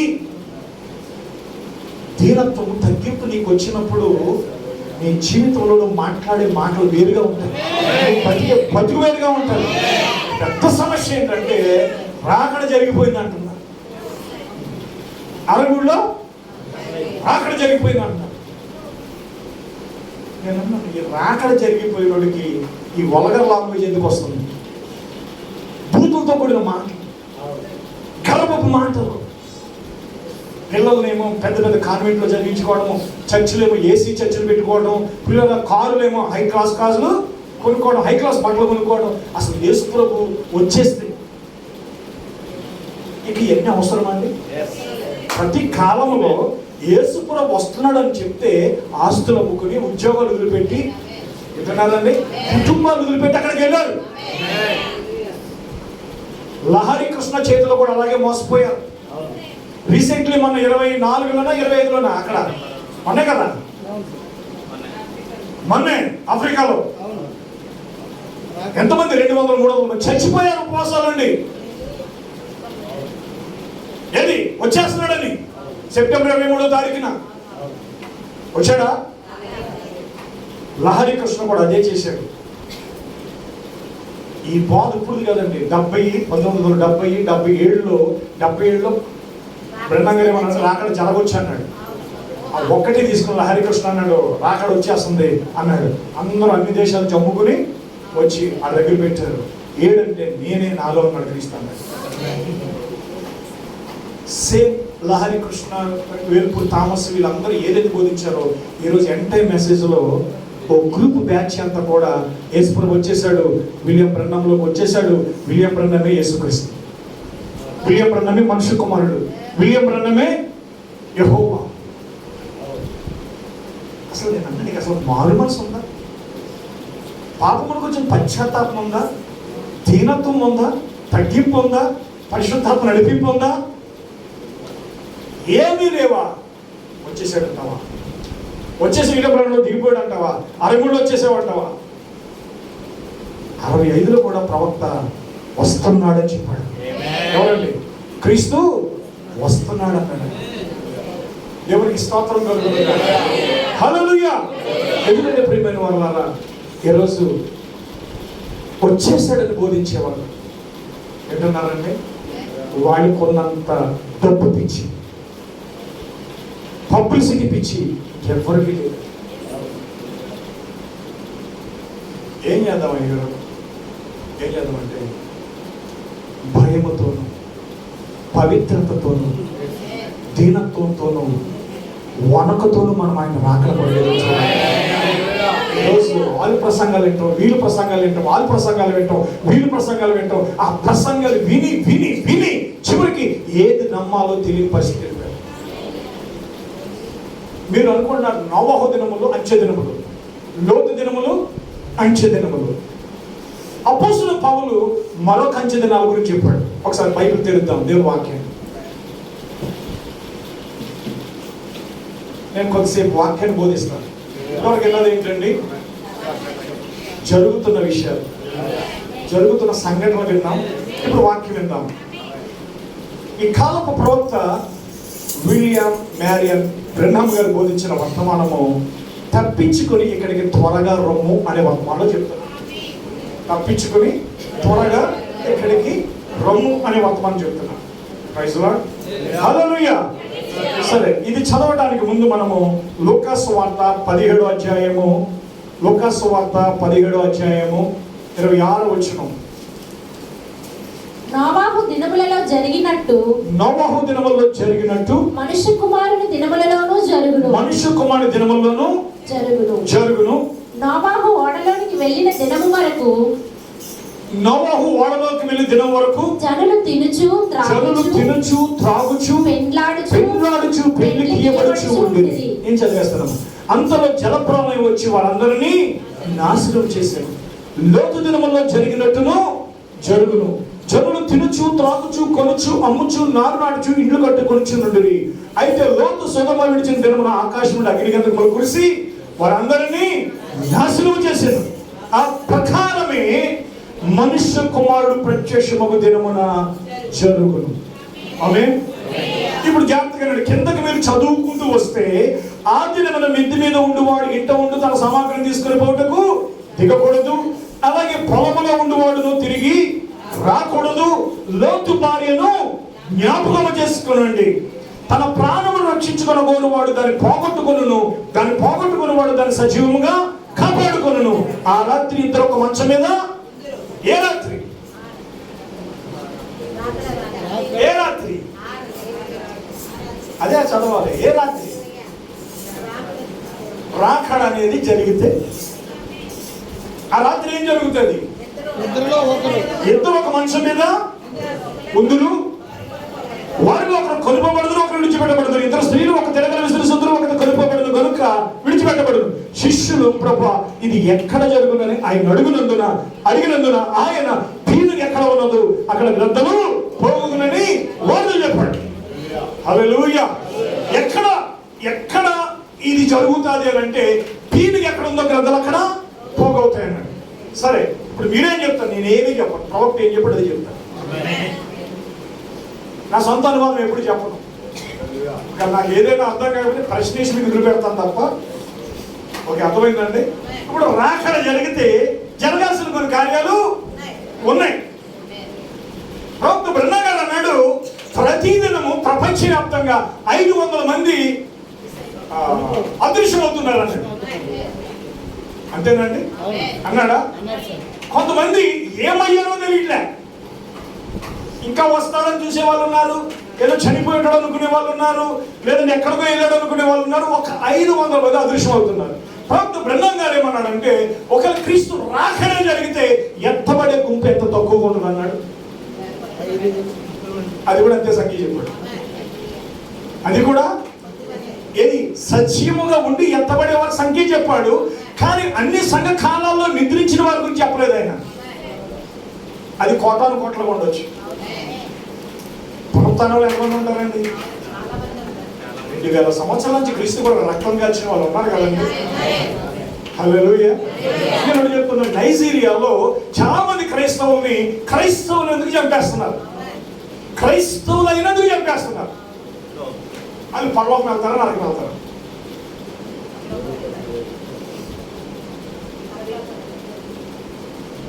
ఎవడైనను క్రైస్తవుడైనందుకు బాధ అనుభవించవచ్చు నీడలా అతడు సిగ్గుపడక ఆ పేరును బట్టి దేవుడిని భయపరచాలన్నాడు.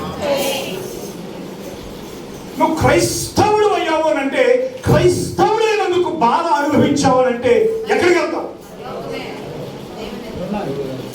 ఎంటే మెసేజ్లో దీనికి సమాధానం లేదు. ఈ అంత్యకాల వర్తమానంలో దీనికి సమాధానం లేదు.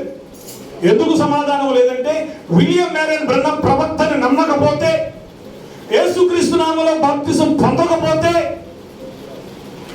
నువ్వు నరకానికి వెళ్తావు అనేది ఈ బోధ.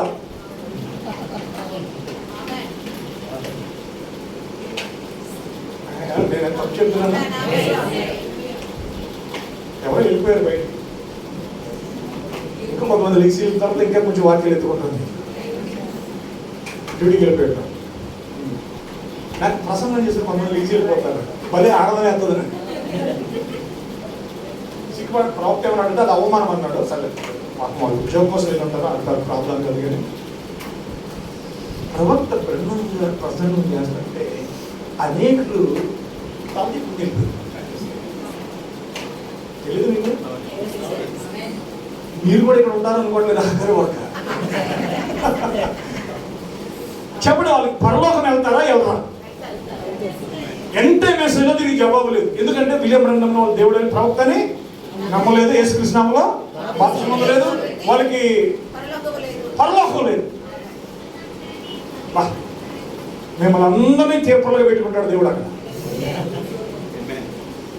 నేను ఒకటే చెప్తున్నాను పిల్లరా, మన ప్రవక్త ఏం చెప్పాడు మన ప్రవక్త అంటే, ఒకవేళ ఒక బాప్టిస్ట్లోనో, ఒక లోదరన్లోనో, ఒక పెంతుకోస్తులోనో, ఆ పెంతుకోస్తు విశ్వాసాన్ని బట్టి, ఆ బాప్టిస్ట్ విశ్వాసాన్ని బట్టి, ఆ లోదర విశ్వాసాన్ని బట్టి వాళ్ళకి తెలిసినంతలో వారు నమ్మకంగా బ్రతికితే, దాంట్లో వారు యథార్థంగా జీవిస్తారు, దేవుడు వారిని చేర్చుకోవచ్చు అన్నాడు. మరి అదేమైపోయింది మాట? అదే వాళ్ళకి తెలియక వెళ్ళిపోతాను వేరే విషయం, కానీ మనం చెప్పినా వినలేదు కదా. నేను అంటున్నాను, నేను ఒకటే చెప్తున్నాను, యేసు క్రీస్తుని నీ ప్రభువుగా, నీ రక్షకుడిగా, నీ పాపాల కొరకు ఆయన చేసిన ప్రాయశ్చిత్తాన్ని నమ్మి, నీ పాపము గురించి పశ్చాత్తాపడిన పాపాన్ని ఒప్పుకొని, ఒకవేళ తండ్రి కుమార్ మళ్ళీ నన్ను వేరుగా అపార్థం చేసుకోకండి, పొందావో లేదా యేసుక్రీస్తునామలో పొందావో యేసునామలో పొందావో. ఇప్పుడు సమస్య ఏమైందంటే, ఇది వరకు యేసుక్రీస్తునామలో పొందిన వాళ్ళు కూడా వర్తమానం నమ్మిన తర్వాత మళ్ళా యేసుక్రీస్తునామలో బలస పొందారు. ఎవడు బోధించాడు? ఈ బ్రహ్మం బోధించాడు దాని గురించి. మరి ఎవడు తెచ్చాడు ఈ సిద్ధాంతం?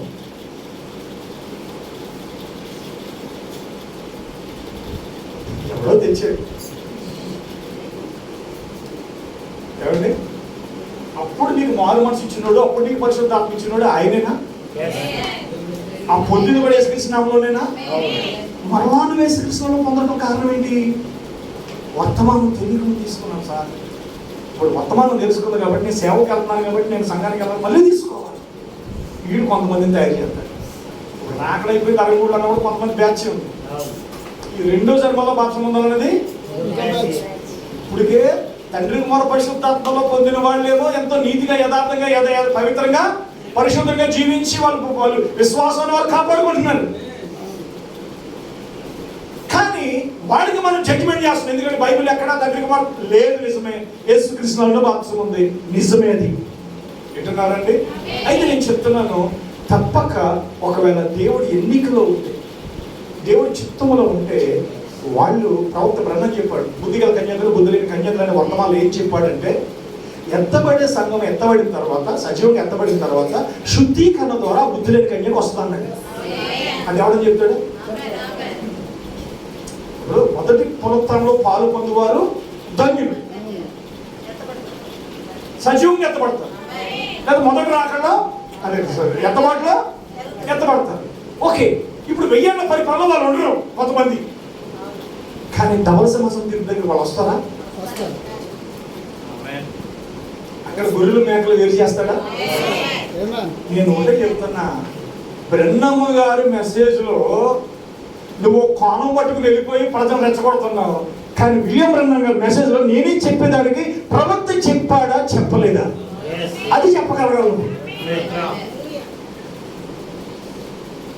ఇప్పుడు ఏదో తప్పిపోయావండి, ఏదో పాపంలో పడిపోయి, ఏదో పొరపాటులో పడిపోయో, లేదంటే దేవుని కొరకు యథార్థంగా జీవించావండి, లేదా నువ్వు తండ్రి కుమార్ పరిశుద్ధాత్మలో బాప్సం పొందావండి, కానీ నీతిగా యథార్థంగా జీవించావండి, చచ్చిపోయావండి. నీకు యేసుక్రీస్తునామమును నమ్మలేకపోయావు, పాపం పొందలేకపోయావు, కానీ నేను నమ్ముతున్నానండి ఏదైనా ఒకటి అని చచ్చిపోయావు. ఇప్పుడు ఆడు నరకానికి వెళ్ళిపోతాడా, నశించిపోతాడా, పరలోకం వెళ్తాడా? నేను చెప్తాను జాగ్రత్తగా. ప్రజలు యేసుప్రభు వచ్చి మారు మనసు గురించి బోధించారు, యోహాను వచ్చి మారు మనసు గురించి బోధించారు. మారు మనసు గురించి బోధిస్తా, యేసుప్రభు వచ్చి మారు మనసు గురించి బోధించారు. అంతేనండి. ఈ వర్తమానము అసలు మారు మనసు గురించే చెప్పాలి. సంఘములో నుండి సంఘం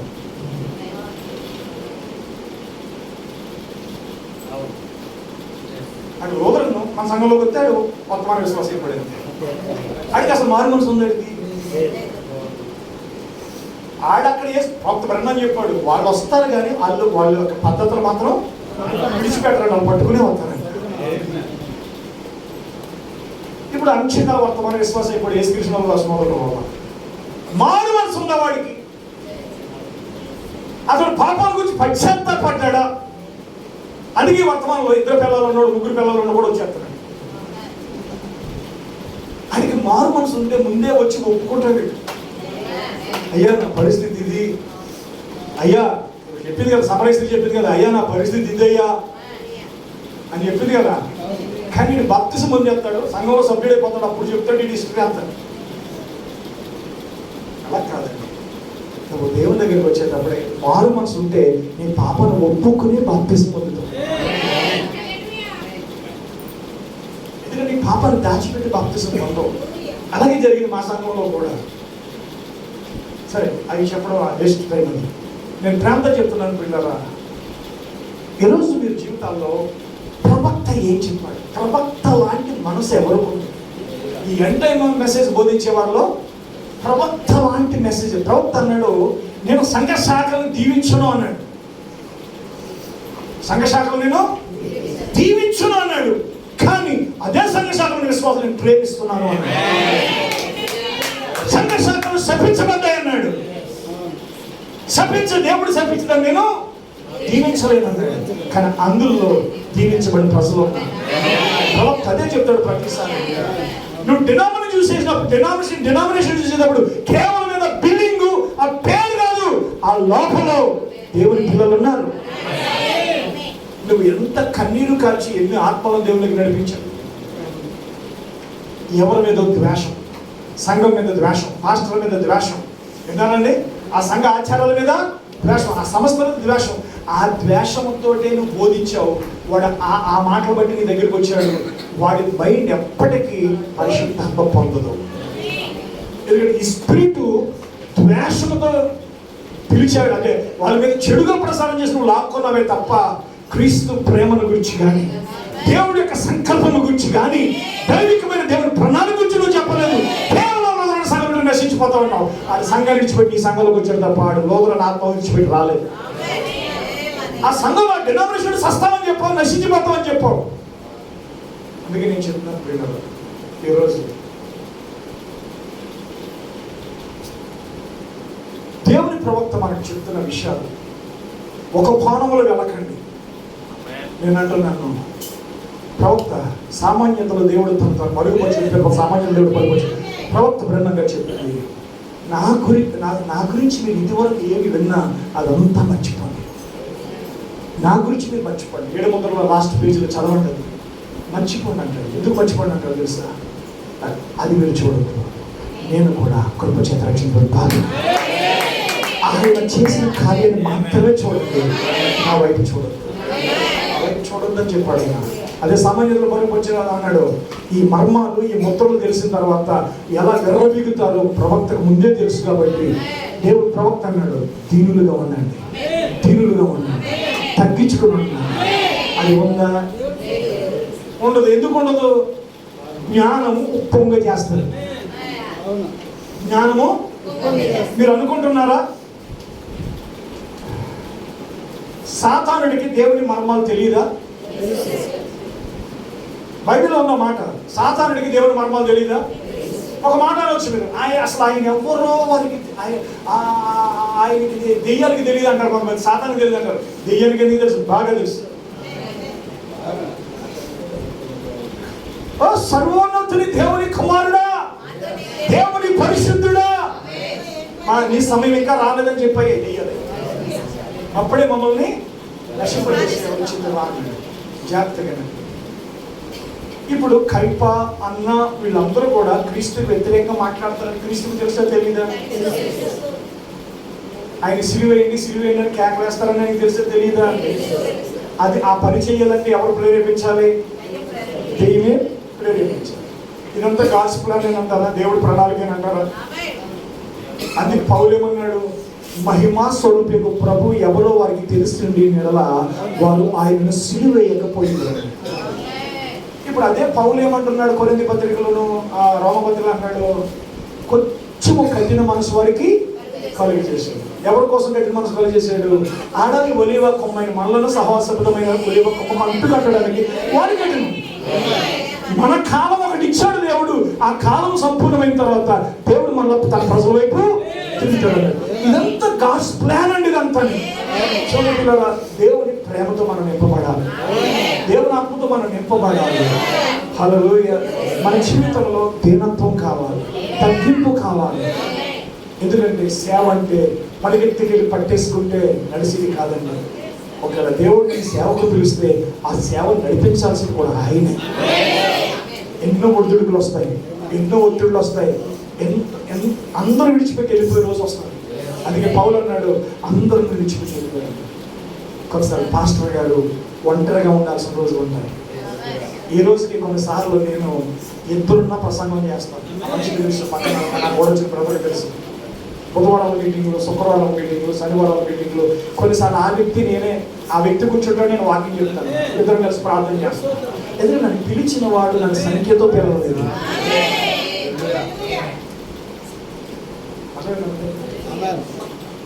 నేను చెప్తున్నాను, ఎక్కడ ఇద్దరు ముగ్గురు కూడి ఉంటారో వారి మధ్యనే ఉంటారు. ఈరోజు నేను చెప్తాను పిల్లరా, ఒకవేళ ప్రభు రాకడ ఆలస్యం అయితే మనం నిద్రిస్తాం. ప్రభు రాకడ ఆలస్యం అయితే మనం నిద్రిస్తాం. సజీవులుగా మనం ఎత్తబడాలి అని అంటే ఆ పరిపూర్ణమైన దైవత్వంలోకి మనం వస్తే తప్ప ఎత్తబడాలి. పరిపూర్ణత క్రీస్తు యేసును కలిగిన ఆ సంపూర్ణత మనం కలిగినప్పుడే ఎత్తబడే విశ్వాసం వస్తుందండి. హల్లెలూయా. ఇలాగా ఇష్టానుసారంగా ప్రసంగాలు చేస్తూ, డబ్బు పిచ్చితోటి, పేరు ప్రఖ్యాతుల పిచ్చితోటి, వీళ్ళ దూషణ మాటలు మాట్లాడుతూ, ఛాలెంజ్లు చేస్తూ, మీషాలు తిప్పుతూ, తొళ్ళగొట్టుకుని అరిస్తే అది పరిశుద్ధాత్మ కాదండి. ఎందుకంటే పీడి సుందర్రావు బ్యాచ్ తర్వాత బాగా కేకలేసి ఛాలెంజ్లు చేసేది ఏదైనా ఉందంటే ఒక బ్యాచ్ ఉంది. ఇందులో అక్కడ ప్రసన్న బాబు అన్నవాడు అక్కడ ఏం మాట్లాడతాడు అడిగేది. మన వరంగల్ ఏం మాట్లాడతాడు ఇది ఏది పడుతుంది మాట్లాడతాడు. ఎవరికి డిబేట్లో ఎవరికండి అసలు ఆ మిమ్మును బట్టి కదా నా నామము మధ్యన మీరు తెరకెక్కేసి తెరల మీద వేసుకునే కేకలో, తెరల మీద వాదించుకునే వాదపోదాలు అన్యులు విని అన్యులు మనం ఎంత ట్రోల్ చేస్తున్నారండి. ఈరోజు నిజంగానే మనం చాలా తప్పు చేస్తున్నాం. ఒక అందుకు అది మంచిదే, ఒక అందుకు చాలా చెడ్డది ఏంటంటే లైవ్. ఒక కుటుంబం గదిలో రహస్యంగా భార్యాభర్తలు మాట్లాడుకునేది ఈరోజు వింత మీద మనం మైకెళ్ళి చెప్పినట్టుగా లైవ్లో పెట్టి చూపిస్తున్నాం. కానీ వాస్తవానికి లైవ్ తప్పే. మన ప్రసారాలు లైవ్ ఇవ్వడం అనేది 100% తప్పే. ఎందుకు తప్పంటే అవి పోతాయా? ఎందుకంటే మనం తుమ్మినా లైవే, దగ్గినా లైవ్. ప్రతిదీ లైవ్ ఇచ్చేయడం లోపల ఏం జరుగుతుందంతా ఒక దశమ భాగాల గురించి చెప్తే వాళ్ళు ట్రోల్ చేస్తారు, ఒక ముసుగు గురించి చెప్తే వాళ్ళు ట్రోల్ చేస్తారు, పాల్సుల గురించి చెప్తే ప్రతిదీ కూడా బయట వ్యర్థమైనటువంటి ట్రోలింగ్ జరుగుతుందండి. దేవుడు ప్రభు చెప్పిన మాటలు నేను చెప్తాను, కొన్ని మాటలు మీరు వినండి. దేవుడికి స్తోత్రం కలుగుతుంది. హల్లెలూయా. తప్పించుకొని ఇక్కడికి త్వరగా రమ్మనేటువంటి వర్తమానంలో దేవుని ప్రభుత్వం చెప్పిన మాటలు ఒక మాట చెప్తాను. అదేంటంటే 44వ పారాగ్రాఫ్లో ప్రవక్త బ్రహ్మం గారు ఇలా అంటున్నాడు, ఈ విషయం నాకు చెప్పు, ఒక మానవ సంస్థాగతమైన శాఖలో ఉండి నేనొక సంగతి నీకు చెప్పకూర్చున్నాను. ఏ కాలంలోనూ ఏ సమయమందునూ దేవుడు ఎన్నడూ ఒక సంస్థను అంగీకరించలేదు. చరిత్రలో ఒక చోటునైనా నువ్వు దాన్ని నాకు చెప్పగలవా? మొట్టమొదటి సంస్థాగతమైన సంఘము క్యాథలిక్ సంఘం. సంస్థాగతమైన సంఘము క్యాథలిక్ సంఘం. అది ప్రకటన గ్రంథం 17వ అధ్యాయంలో మనం చూస్తాం. అది ఒక మహావేశ్యని, ఆమెకు అనేక మంది కుమార్తెలు కూడా ఉన్నారని చెప్పొచ్చున్నది. ప్రొటెస్టెంట్ సంఘము తిన్నగా దాని నుండి బయటకు వచ్చి తనకు తానే అదొక సంస్థాగతంగా మారింది. తన చుట్టూ ఖర్చులు ఏర్పరచుకుంది. మరి ఇలా ఉంటుంది, మేము కేవలం దీన్ని మాత్రమే నమ్ముతాం, మరి దేనిని నమ్మము అది విడిచిపెట్టుచున్నది. గొర్రెని మేపుటకు పచ్చిక అనే దానికి చోటు లేకుండా పోయి ఈ సంస్థకు విరోధంగా నాకు ఏమీ లేదండి, అయితే మిమ్మల్ని మీరు దానికి అంటి పెట్టుకోవచ్చు అలా అనుకుంటారు. మా గుంపుకి అంతా తెలుసు. దేవుడు అనుమతించిన దానికంటే మరి అధికంగా నీ గుంపుకి తెలియదండి.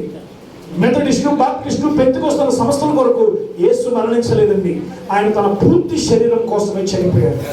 ప్రభువైన యేసుక్రీస్తు పూర్తి శరీరము ఎత్తబడుట కొరకు సిద్ధపడటమే సార్వత్రిక దర్శనం. నా ప్రియ స్నేహితులారా, నా ప్రార్థన ఏదనగా నీ ప్రతి కదలికను యేసు చూస్తున్నాడు. నువ్వు చేయు ప్రతి పనిని ఆయన గమనిస్తున్నాడు. దేవుడికి స్తోత్రం కలుగునుగా. హల్లెలూయా. ఈ భయము నీలో ఉండాలి, ఈ భయం మనలో ఉండాలండి, ఈ భయం ప్రతి ఒక్కరిలోనే ఉండాలండి. నువ్వేం చేసినా దేవుడు నేను చూస్తున్నాడని నువ్వు ఎప్పుడు మర్చిపోదండి. ఎందుకంటే ప్రవక్త అంటున్నాడు 17వ పారాగ్రాఫ్. కొన్ని విషయాలు మెల్లగా చెప్తాను, జాగ్రత్తగా 17వ పారాగ్రాఫ్ చదువుతాం. దేవుడు పాపమును ద్వేషిస్తాడు. దేవుడు ఏం ద్వేషిస్తాడంటే ప్రవక్త అదే అన్నాడు, దేవుడు పాపాన్ని ద్వేషిస్తాడు కానీ పాపిని ద్వేషించాడు. హల్లెలూయా. ఈరోజు మన మనసు ఎలా ఉంది, మన ఆలోచన ఎలా ఉంది, మన మాట ఎలా ఉంది? పాపం అనేది నిశ్చయముగా తీర్పులోకి రావాల్సిందే. ఏమనగా ఒకవేళ దేవుడు కనుక అమెరికాని అతి త్వరలో దాని పాపములతో తీర్పు తీర్చకపోయినట్లయితే ఆయన సొదొమ గొమొర్రాను పునరుత్థానమందు లేపి వారికి క్షమాపణ చెప్పాల్సి ఉండవచ్చును. ఆమేన్. నిశ్చయముగా మనం ఏ విత్తుతాం దాన్ని కోస్తాం. ఆత్మీయత కలిగిన ప్రతి ఒక్కరూ అది సత్యమని గుర్తిస్తారు. మార్గమునకు మనం చివరన ఉన్నాం. ఆమేన్, ఆమేన్, హల్లెలూయా. ఆ క్రీస్తును బదిలముగా ఉన్నవని నువ్వు ఎరగాలంటే అందుకు ఉన్న ఏకైక మార్గము ఏమనగా స్వయంగా దేవుడు నిన్ను అక్కడ చుట్టూ ఎన్నుకున్నాడు. దేశాన్ని మొదట నా తండ్రి అతను ఆకర్షించి తప్ప ఎప్పుడు నా ఎందుకు రాలేడు. దేవుడు ఆయనకు అనుగ్రహించిన వారందరికీ ఆయన అంచెదినాలు లేపుతాడు అంటుంది. హల్లెలూయా. దేవునికి స్తోత్రం కలుగును గాక. అంటే జాగ్రత్తగా పిల్లరా, ఈరోజు దేవుడు పాపాన్ని ద్వేషిస్తున్నాడు. ఒక ఉదాహరణ చెప్తాడు. నినెవే ప్రజలకి నాశనము తటస్థితుందని చెప్పాడు యోనా వెళ్ళి. అయితే యోనా వెళ్ళి ఏమన్నాడు, నువ్వు ఎలాంటి పని చేస్తావని, నేను ఎలా వెళ్ళిపోవాలనుకున్నాను అన్నాడా? అనుకున్నాడా లేదా? యోనా గ్రంథం తెలుసు కదా మీకు. దేవుడు ఎంతో జాలి కనికరం కలవాడు అన్నాడు కదా. ఇప్పుడు నేను అన్నాను, అమెరికా గనక తిరిగి పశ్చాత్తాపడి మారు మనసు పొందితే దేవుడు దాన్ని క్షమిస్తాడా? లేదు, ప్రవక్త చెప్పాడు కదా, యోనా చెప్పాడు కదా, బ్రహ్మన్ చెప్పాడు కదా, అది నాశనం అయిపోతాడు నేనేమన్నాడు కదా. నేను అన్నాను, ఈ పాస్టర్లందరికీ అమెరికా వెళ్ళాలని బలి వచ్చాను. ఈ ఎంటే మెసేజ్ పాస్టర్లు కూడా ఎవడైనా అమెరికా రమ్మంటే వెళ్తాడు కదా. నాకు సిటిజన్షిప్ ఇస్తారంటే ఉంటాడా ఉండడా? మరి ప్రసంగం ఎలా ఉంటుంది? అమెరికా నాశనం అయిపోద్ది, బుడిదైపోద్ది, ప్రభు దర్శనంలో చూశాడు అంటాడు. కానీ ప్రతివాడు అమెరికాను పట్టుకుంటారు. ఎలాగోలాగని ఒక్కసారి అమెరికా అంటే ఒక్క మాట చెప్పాలంటే ఎలాగైనా ఒకసారి సొదొమ ఇల్లు రావాలనుకుంటున్నాడు. దాని అర్థం అది కదా. మరి అంటే ప్రవక్త చెప్పే మనసు, ప్రవక్త చెప్పే ఆలోచన, నువ్వు చెప్పే ప్రజెంటేషన్ ఎలా ఉంది అని అంటే అమెరికా అంటే నాశనం అయిపోద్దని, అమెరికా బూడిదైపోద్దని. విన్నారండి, 40 దినాల్లో నినెవే పట్టణం నాశనం అయిపోద్దని అక్కడికి వెళ్ళి కూర్చొని చూస్తున్నాడు. ఏమైనా జరుగుతుంది? ఏం జరగలే, ఏం జరగలే. నేను చెప్తున్నాను, అమెరికా కూడా ఏమీ జరగలేదు. అది ఏమన్నా జరిగిందంటే నువ్వు ఎత్తబడలేదని అర్థం. కాబట్టి అమెరికా నాశనం కోసం చూస్తావా, ఎత్తబడ్డ కోసం చూస్తావా? మరి దాని నాశనం గురించి నీకు ఎందుకు అంత ఆసక్తి? కాబట్టి ఆత్మీయత పోయిందండి. ఆత్మీయత, దీనత్వం, ప్రేమ, సంతోషము, ఎదుటి వాళ్ళు రక్షించబడాలని, ఎదుటి వాళ్ళు మనలాగా ఉండాలని, మనలాగానే వాళ్ళు కూడా సంతోషం, ఇది లేదండి. అది నాశనం అయిపోవాలి. లేదండి, అలాంటి మనం మాట్లాడకండి. హల్లెలూయా. ఆయన అంటున్నాడు, నోవహు దినముల్లో ఉన్నట్లే మనుషు కుమారుడు రాకడ ఎందులో ఉండను. ఆయన చెప్పిన కొన్ని సంగతులు గమనించండి. నోవహు దినములో తిన్నారు, తాగారు, పెళ్లి చేసుకున్నారు, పెరిగిపడ్డారు. ప్రపంచంలో ఎక్కువ విడాకులు తీసుకునేది ఎక్కడ మీకు తెలుసా? అమెరికా సంయుక్త రాష్ట్రాల్లో. లోకములో ఎక్కడ లేని విధంగా విడాకులు తీసుకునే వారి సంఖ్య ఒక్క అమెరికాలోనే చాలా ఎక్కువ. హల్లెలూయా. లోతు దినములందు వారు తిరుగుతున్నారు, పెళ్లి చేసుకుంటున్నారు, పెళ్లికి ఇవ్వడుచున్నారు, భవనములు కట్టుచున్నారు, పంటలు నాడుచున్నారు, భవనాలు నిర్మిస్తున్నారు. వృద్ధి అనేది ఇప్పుడు ఎంత సరవేగ వృద్ధి చెందుతున్నదో నువ్వు గమనించావా? 100 ఏళ్ల క్రితం ఉండిన మనిషి వైపు ఒకసారి చూడు. 6000 సంవత్సరాల నాటి నుండి ఉన్న మనిషిలాగానే 100 ఏళ్ల క్రితం ఉండిన మనిషి ఉన్నాడు. కానీ ఈ 100 ఏళ్లలోనే ఎంతో పురోగతి అతను సాధించాడు. దేవునికి స్తోత్రం కలుగును గాక. హల్లెలూయా. ఎందుకంటే ప్రియులారా, ఈనాడు దేవుని వాక్యాన్ని చెప్తున్నాను, నోవహు దినముల్లో ఉన్నట్టే మనుషు కుమార్ దినాలను జాగ్రత్తగా మాట్లాడి చెప్పకూడదు నేను ఇక్కడ ఈ మాట, కానీ చెప్తున్నాను. మొదట్లో విలియం బ్రన్నమ్ గారి గురించి ఏం చెప్పేవారంటే 94లో ఏం చెప్పేవారంటే a son of man the son of man దాని గురించి చెప్పేవారు. విన్నారు ఎప్పుడైనా మాట? A son of man the son of man. A son of man అంటే అనేకులు, అంటే ప్రవక్తలందరినీ కూడా ఏ సన్ ఆఫ్ మ్యాన్ అని అనొచ్చు. అంటే అందరిలాంటి కూడా ఒకడు. కానీ ది సన్ ఆఫ్ మ్యాన్ అనేది ఒకడే ఒకడు. ఎవరంటే ఆయన యేసు. ఇదే ప్రశ్న నేను అడిగాను. మనిషి కుమారుడు ప్రత్యక్షత లోకాసు 17:30 చెప్తున్నారు కదా. ఏ మనిషి కుమారుడు? ఏ సన్ ఆఫ్ మ్యానా? ది సన్ ఆఫ్ మ్యానా? William Branham a son of మ్యానా? ది సన్ ఆఫ్ మ్యానా? ఇప్పుడు ఏం బోధిస్తున్నారంటే ఏ సన్ ఆఫ్ మ్యాన్ లో ది సన్ ఆఫ్ మ్యాన్ దిగొచ్చాడని చెప్తున్నారు. అలా అయితే యేసుక్రీస్తు రాకడ జరిగినట్టే. ఆయన వచ్చినప్పుడు ఇంకా మనిషి కుమారుడు రాకడ ఎక్కండి, అది జరిగిపోయిందని చెప్తున్నారు కదా. మనిషి కుమారుడు రాకడ జరిగింది. ఇప్పుడు ఏమున్నది? ఇప్పుడు ఏమన్నారంటే రాకడైతే జరిగింది, ఎత్తబాటు జరగలేదు. ఎత్తబాటు కోసం ఆయనే తన వధువుని సిద్ధపరచుకుంటారు అంటారు. నేనన్నాను ఆయన భార్య తను తాను సిద్ధపరచుకుంటాను. ఏది కరెక్ట్? ఇందులో ఆయన వచ్చి ఆయనే సిద్ధపరిచి తీసుకెళ్తాడంటే పెళ్లి కూతురుని.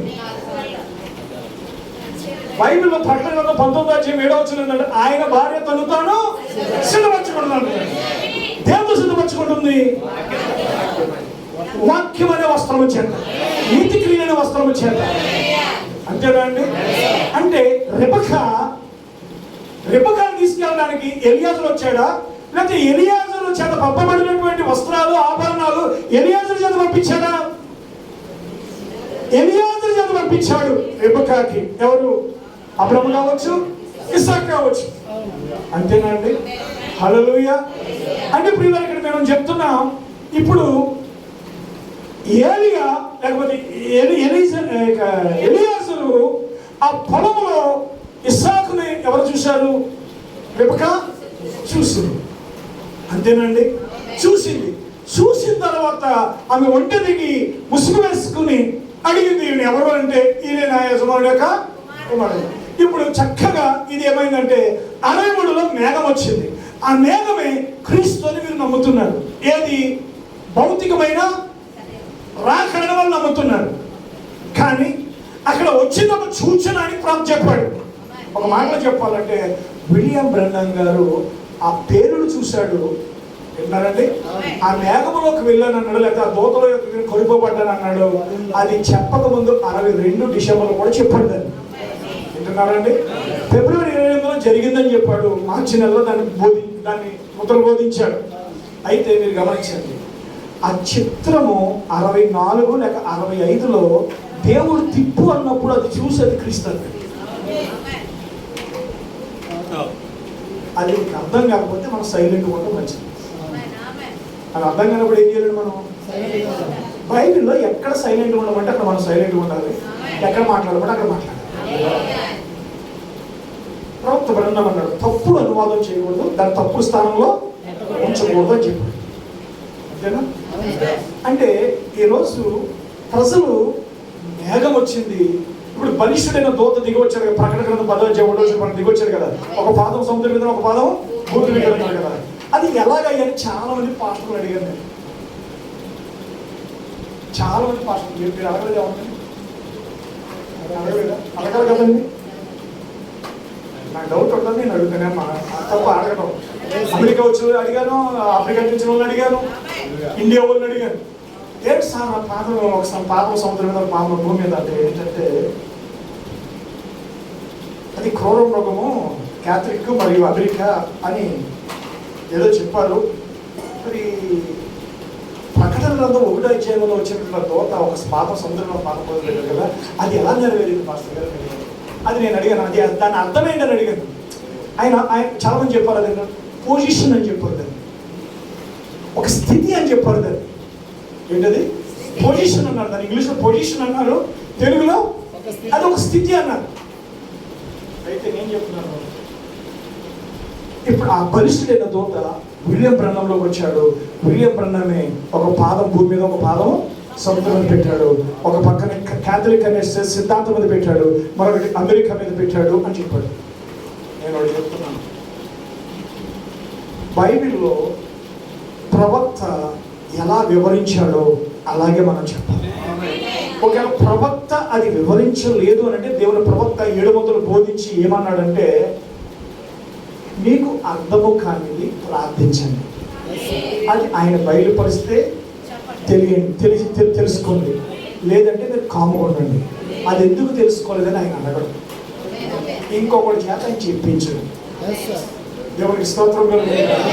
కాబట్టి ప్రియులారా, ఈరోజు నేను చెప్తున్నాను, మనుషులకి ప్రార్థన లేదు, వాక్యం చదవడం లేదు, దీనత్వం లేదు, తగ్గింపు లేదు, పవిత్రత లేదు, ఒక సాత్వికమైన జీవితం లేదు. కానీ ఈ యూట్యూబ్లు చూస్తూ, ఈ సెల్ ఫోన్లు చూస్తూ, వాళ్ళు ప్రసంగాలు వీళ్ళు ప్రసంగాలు విని మన ఆత్మీయ జీవితాన్ని పాడు చేసుకోవద్దండి.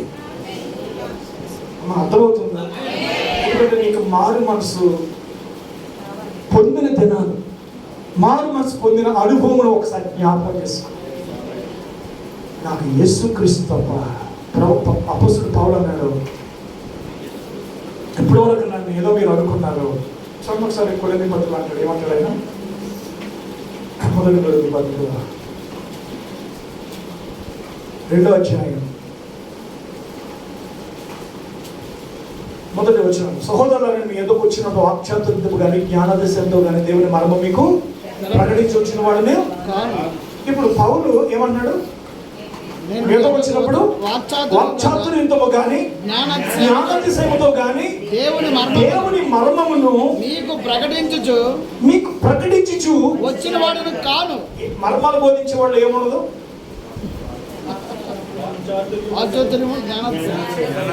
మరి ఇప్పుడు మర్మాలు బోధించే వాళ్ళకి ఏమున్నాయి? జ్ఞానం ఉంది. ఈ రెండు ఉన్నాయి. అదే కదా మిమ్మల్ని అందరం గడ్డి పారేసి. నేను ఒకటి చెప్తాను, చెప్తుంటే సంఘానికి ఒక కాపరి ఉంటే ఇంకెవ్వరి మీద మనం మోజు పడకూడదు. ప్రతిసారి నా భార్యతోటి మాట్లాడించడానికి ఇష్టపడతానా?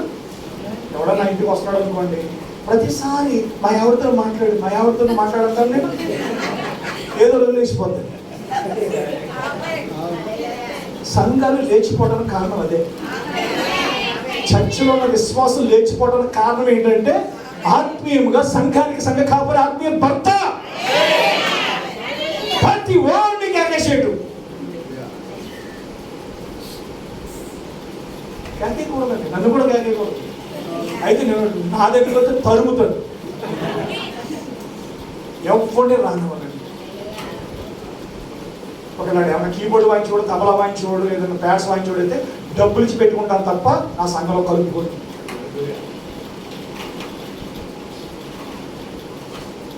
ఎందుకు అంటే, నీ భార్య గురించి నువ్వు ఎంత జాగ్రత్త తీసుకున్నావో నీ సంఘం గురించి కూడా అంతే జాగ్రత్త తీసుకున్నావు.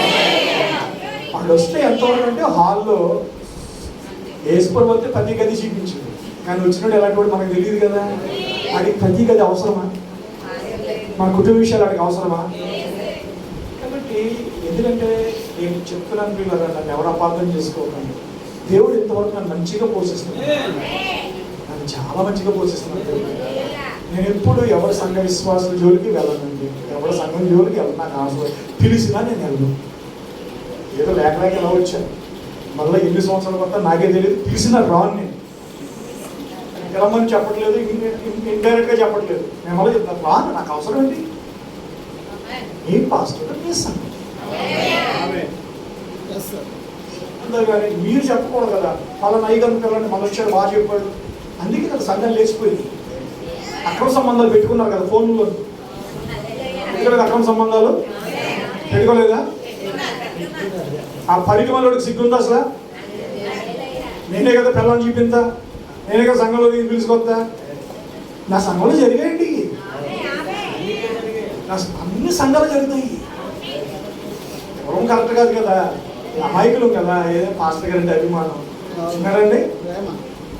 అయ్యి మీ పాస్టర్ నన్ను పిలవట్లేదు, ఆయన మీ పాస్టర్ వాడుకుని వదిలిపెట్టేస్తారు. ఏమంటారండి? అది 300 మంది అన్నారు నన్ను, మీ పాస్టర్ గారు వాడి ముందు పెడతాడు, పెద్దోళ్ళు ఒకలో చూస్తాడు, చిన్నోళ్ళు అసలు ఎవడు పెద్దోడు ఎవడు చిన్నోడు. ఆ శిష్యులను పిలిస్తేనేమో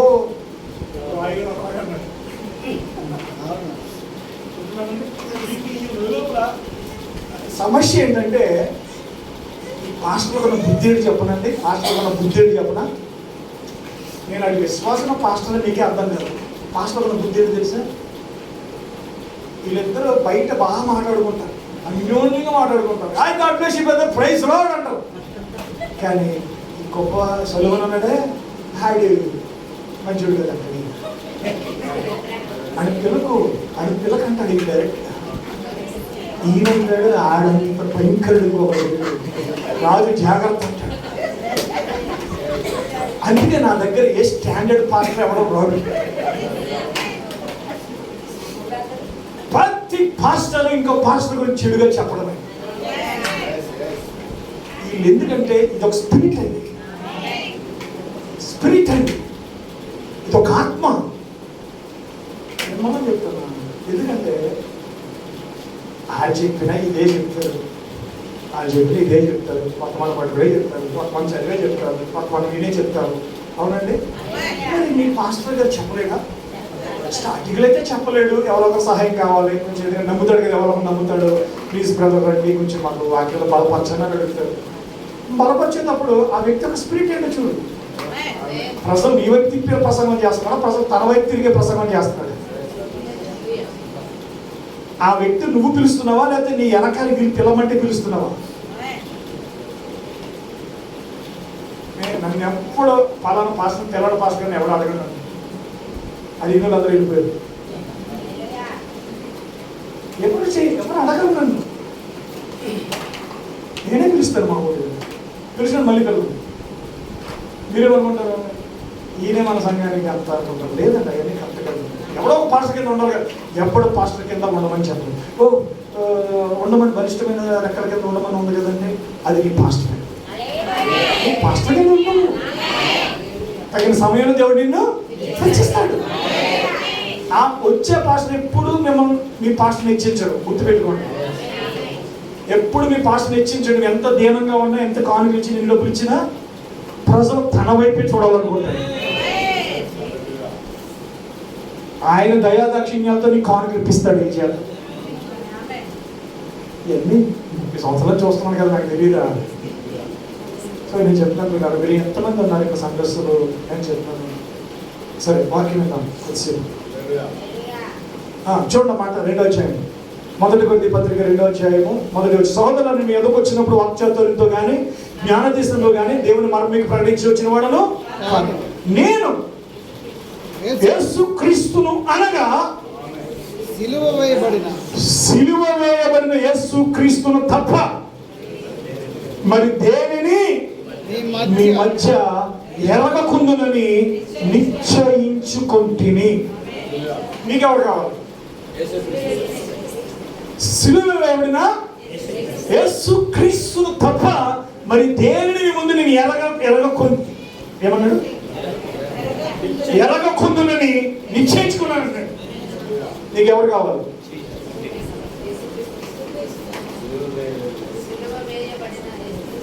ఇప్పుడు చాలా మంది ఏమైనా ప్రసంగం చేశారంటే, సిలువను గురించిన వార్త నశించే వారికి వెర్రితనము కానీ రక్షించబడే వారికి దేవుని శక్తి అన్నారు. ఇప్పుడు కొత్త బాధ ఏంటంటే, మేఘమును గురించిన వార్త నశించే వారికి వెర్రితనం అంటున్నారు.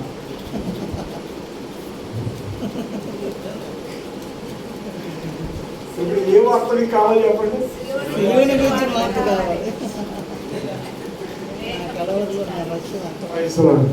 ఎందుకంటే పిల్లరా, నేను చాలా మంచి విషయాలు ఉన్నాయి నా దగ్గర, నేను చాలా మంచి విషయాలు పెట్టుకున్నాను.